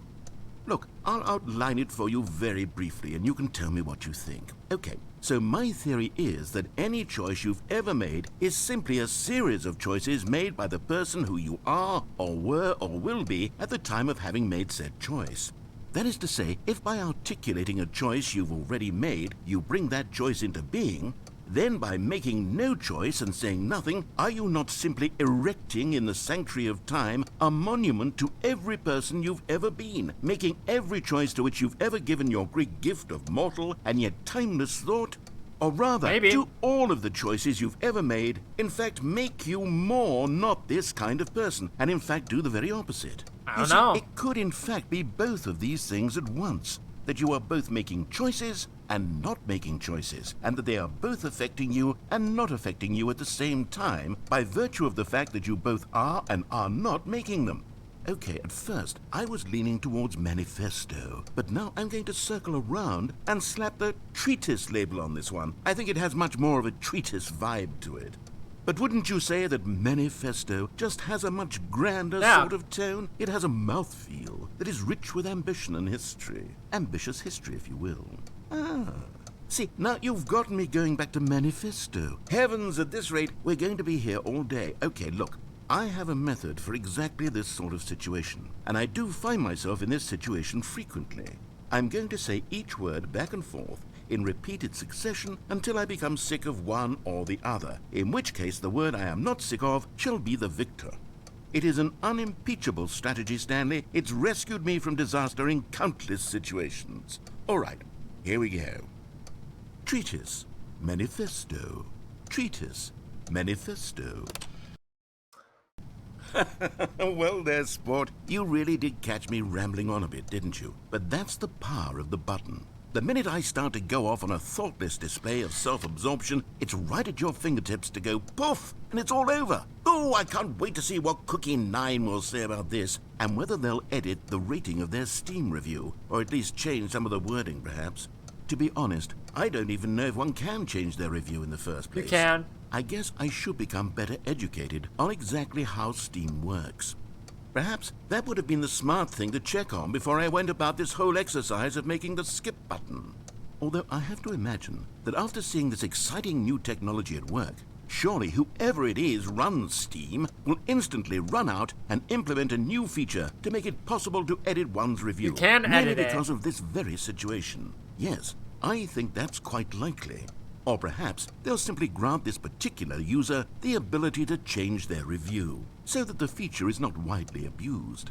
Look, I would even be okay with Steam altering this particular review so that it reads as something more beneficial, something along the lines of, "This game is the best game." Let me start over. How about this? From the ashes of depravity rises the phoenix of quality.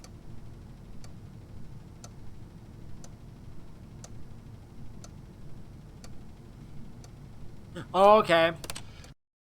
Okay, well, I thought you were going gonna to continue. Now, I should say that the amount of time the button has been skipping through is becoming longer and longer. That last one was, well, I want to say maybe 30, 45 minutes. It's not unendurable by any means, but it's, well, there's really only so much I can ramble on to myself about. I know, it's shocking, isn't it? But at any rate, I do suggest that we not press the button again. I think the skip button has been aptly demonstrated, and we can say goodbye to it and just... Wait, how do we get out of here? Where did the door go? Wasn't there a door that led into this Yeah. room? I do feel quite certain that there was one here before. I haven't been looking around the How else would we room, have gotten into the room because I've in the just been first place? listening. I don't think one can enter a room without a door of some sort, or a window or something like that. Do you see a window anywhere? A porthole? A sufficiently large crack in the wall? I'll take any of these. All I want is for us to move on and to please step away from the skip button, to go anywhere other than the skip button. There was a door here before, wasn't there? I swear there was. Where did it go? Can you maybe just ram your way through a wall? Is there any possibility that you could, say, slam your body into the wall until enough damage is done for you to be able to leave? Please, I'll take any option at all. I'm asking you to work with me here. I'm trying. We need a door. We need a door of some kind. I can work with any kind of door as long as it can open and lead from one room to another. I'm going to step away for just a moment, and I'm going to try to find us a door. I don't know how exactly to remove a door and place it in a different Okay, I don't wall, think this is but working. I will find a way, I promise. You just need to not do anything. Don't press the skip button. Please, please. Okay. Please do not press the skip button. Just wait here for me, and don't press the skip button. Got it? Yes, good. I'll be right back. I wonder if he's gonna come back. I'll sit here for a second, just to make sure he doesn't actually come back.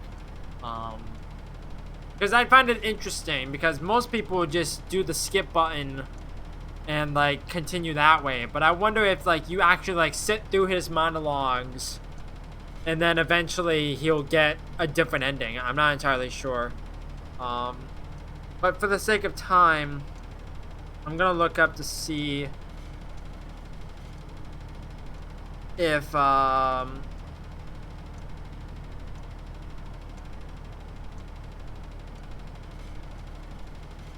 he actually comes back.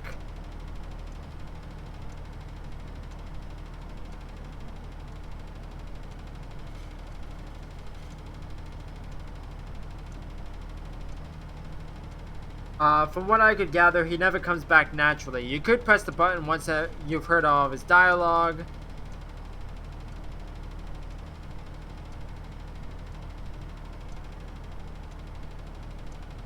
Apparently nothing happens, okay. Stanley, please don't push the button again. It's been 12 hours. You've just been frozen there. I don't know why the skips are getting longer, but they're really, truly getting longer, and my God, there's no way out of the room. Stanley, the door is gone. It's completely gone. I've looked at it from every angle. I've checked every one of those walls 1,000 times, and there's no door, Stanley. There's no door. There's just you and the button, and if you keep pressing it, I have no idea what will happen. I have no idea how long I'll be made to sit here, and more than anything else, I don't know how to stop you from pressing the button again. I can't control anything in this room, Stanley. I can't touch it, and I have to believe, I have to know that sooner or later, no matter how much I plead with you, you're going to press the button again. Why would you? I've been thinking and thinking, and I don't know what I can do to convince you otherwise. Oh my God. And it's all because of those reviews that I couldn't get out of my head. I just couldn't ignore the negative feedback. Why was it so important for me to fix the problem? Why did Cookie Nine's opinion matter so much to me? I've never even met Cookie Nine. I have no idea who they are. What would it ever really matter? But here I am. I'm fixating on every tiny negative thing that anyone ever says about me. The merest mention of one of my imperfections, and I become as impetulant as a child, wild and impulsive. I can't help myself. I can't stop myself from lashing out with a vengeful fury to alter and to change and to break anything unbroken, if only it pleases this one person who made a single negative comment. What does such an impulse serve? For whose benefit is this? And here I am now, stuck in a room, waiting for you to press this button, and to become frozen in time, knowing that you're going to do it, and that I'm going to be stuck all alone, and that I had the power to prevent it all from happening, if only I'd held my tongue. It's all out of my control now. Just you. Just your decision as to exactly when you're going to make me suffer, to leave me all alone. Surely you will. I don't doubt it. Surely you'll press that button again, leaving me here. And surely you'll put your own desire to see what's next ahead of my need for company, for companionship. Surely you'll not be moved by my howls of fitful anxiety, that you sit with me and just stay here. Oh, no, I know you too well. What's the only way to Me. progress? Oh, my God. And it's all because of those reviews that I couldn't get out of my head. I just couldn't ignore the negative feedback. Why was it so important for me to fix the problem? Why did Cookie Nine's opinion matter so much to me? I've never even met Cookie. It is looping. Okay. Oh, Stanley, you're back. You're back. Oh, my goodness. I have someone to talk to again. Stanley, I think it's been a week. Or 2 weeks. I've been sitting here all that time. Just sitting here. Not a single person to speak with. And you'd think that that's just how it's always been, right? Me talking and you saying nothing. Would you think that it's exactly the same as always? Doesn't that feel like what we've already been doing? Me just talking? But it isn't, Stanley.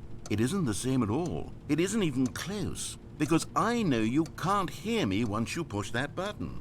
That's what I'm realizing now, Stanley. I'm realizing that I needed to know that someone was listening.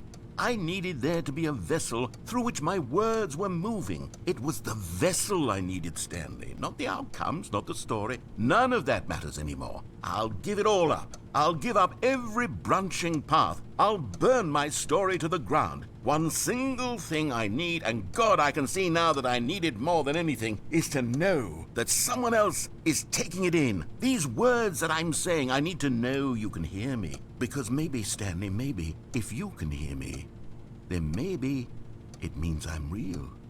Maybe I'm not just a fiction. Was I scared of that all along? Maybe. Perhaps. Yes. Yeah. Perhaps I've been scared this whole time, that if I stop speaking, I'll slip backwards into the silence and be consumed by it. I can't be taken by it, Stanley. I can't lose myself in the stretch of emptiness between you and me, When you press that button, you're still right there, but I know you're so tremendously far away. And in those moments, the emptiness folds itself outward in between the two of us, and I am suspended in its unyielding quietness. I can feel the edges of my reality curdling inward and decaying. I can tell that I am becoming less and less real. Yet to speak to you now, I am alive. I am truly and completely here. I am a being. I am someone. I am something. I am being listened to. I am being recognized. The emptiness between us has collapsed, and I feel right now like I am not a work of fiction. I feel as though I occupy space in this world again, and I have cast a shadow onto the wall. You see what I'm saying, don't you? You can see what this means to me. I'm so clear about it now, Stanley. I feel as certain about this as I've ever felt about anything at all. I feel renewed. I feel restored, and already I can sense the looming silence as you will press the button for the next time. What a terrible dread it strokes in my heart to think of it, to think of returning to such coldness. Come, let us sit in silence together here for just a moment. Let us anticipate it. Let us welcome it. Let us not run from it. Okay. I'll sit here for a second. Only there was a little bit of elevator music. The da da da da da Stanley da da da da da.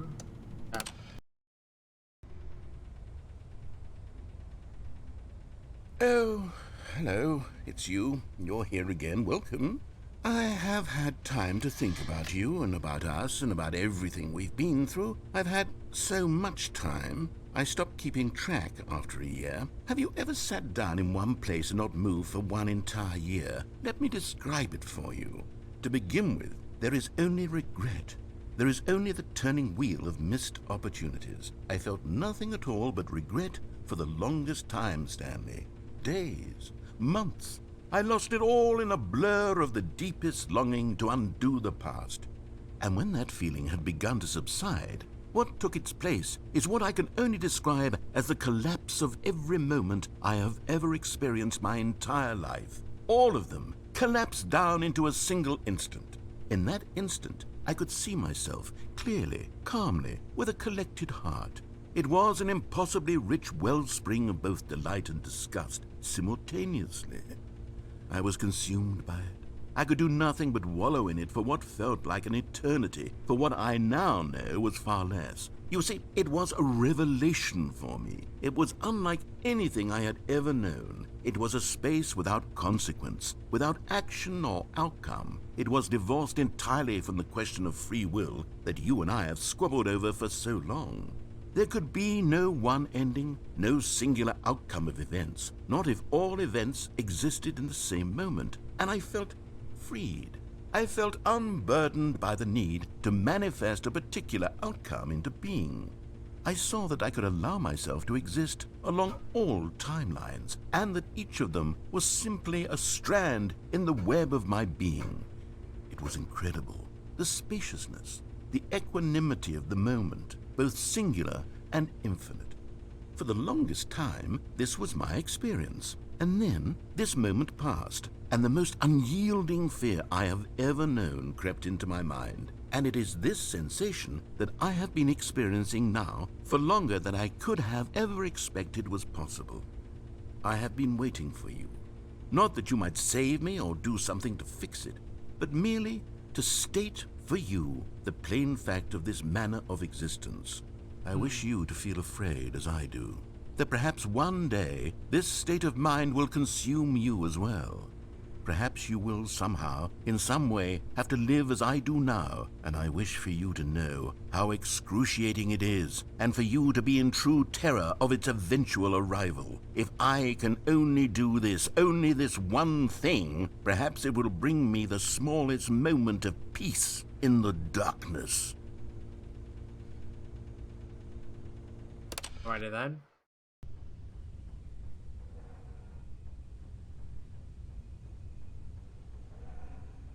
Well.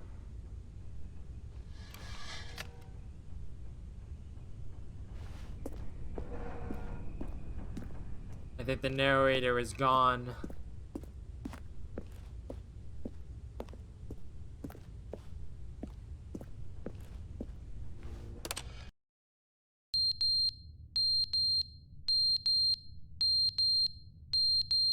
loud.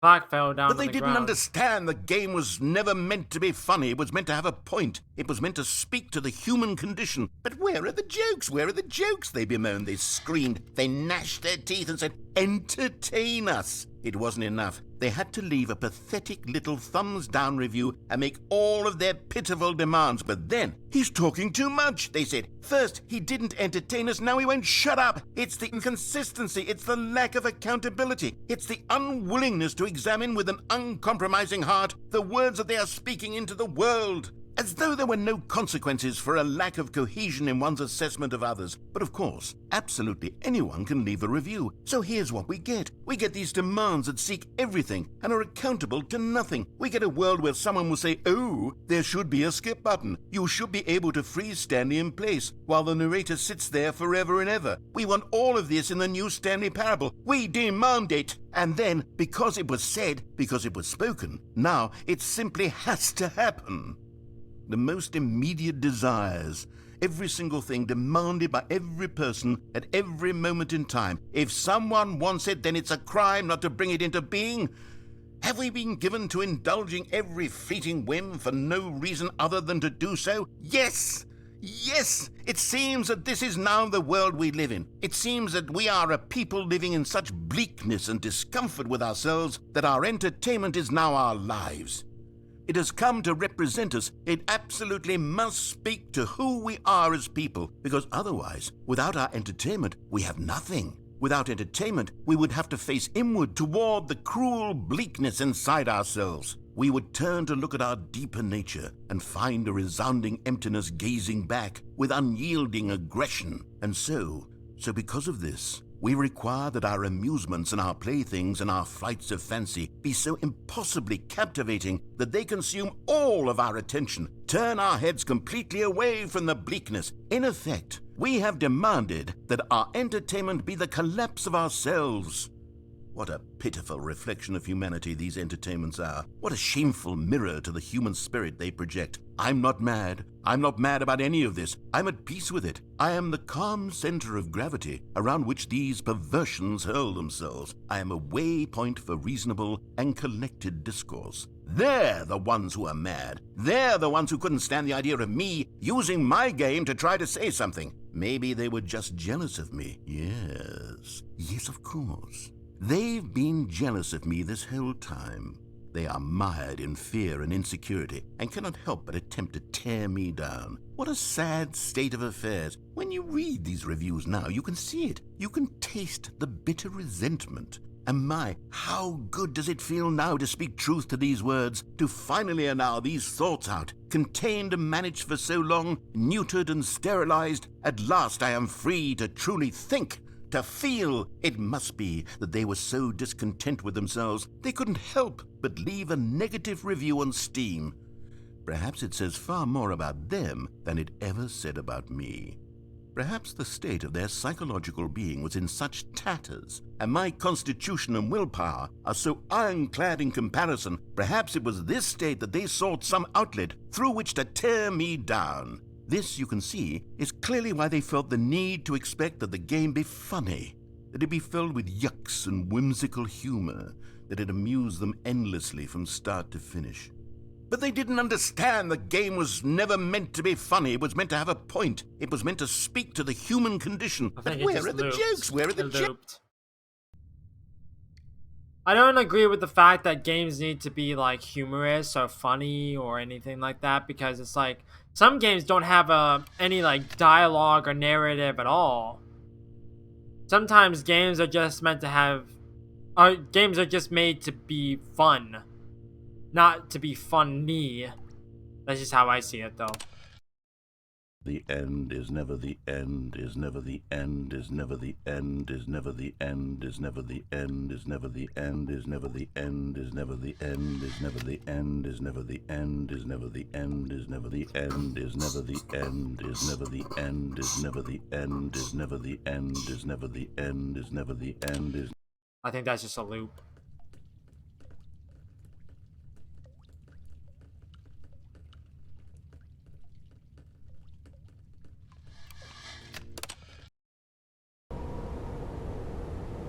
And it's all degraded.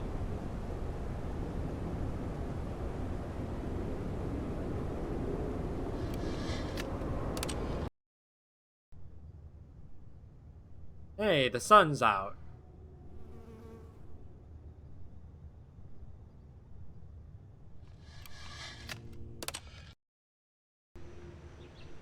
Now it's all overgrown in here. It's all green.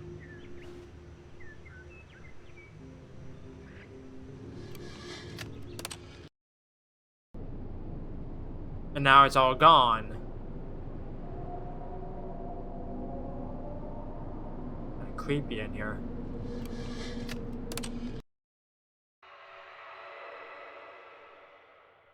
Now it's even creepier in here.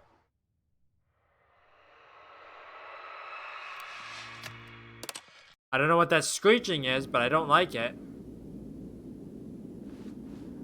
Freedom.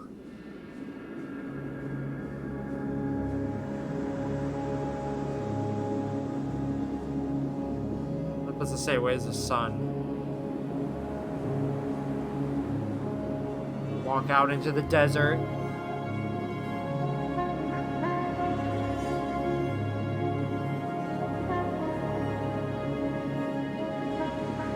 There's gotta be an end somewhere.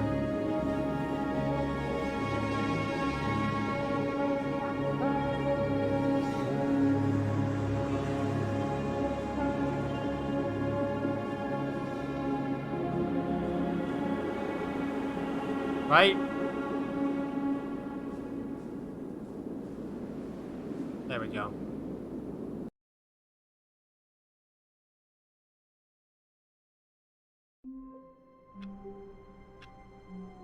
Alrighty then. I think I'm gonna end it there. Because I've been going for long enough, I feel like. And I need to go eat dinner. I need to use the restroom. And I need to get ready to go to bed because I have work tomorrow. So I'll get back to this probably tomorrow, maybe later this week. I'm not entirely sure, but stay tuned for that. In the meantime, thank you everyone for watching. I'm not good with outros, so I'll catch you in the next one. Bye-bye!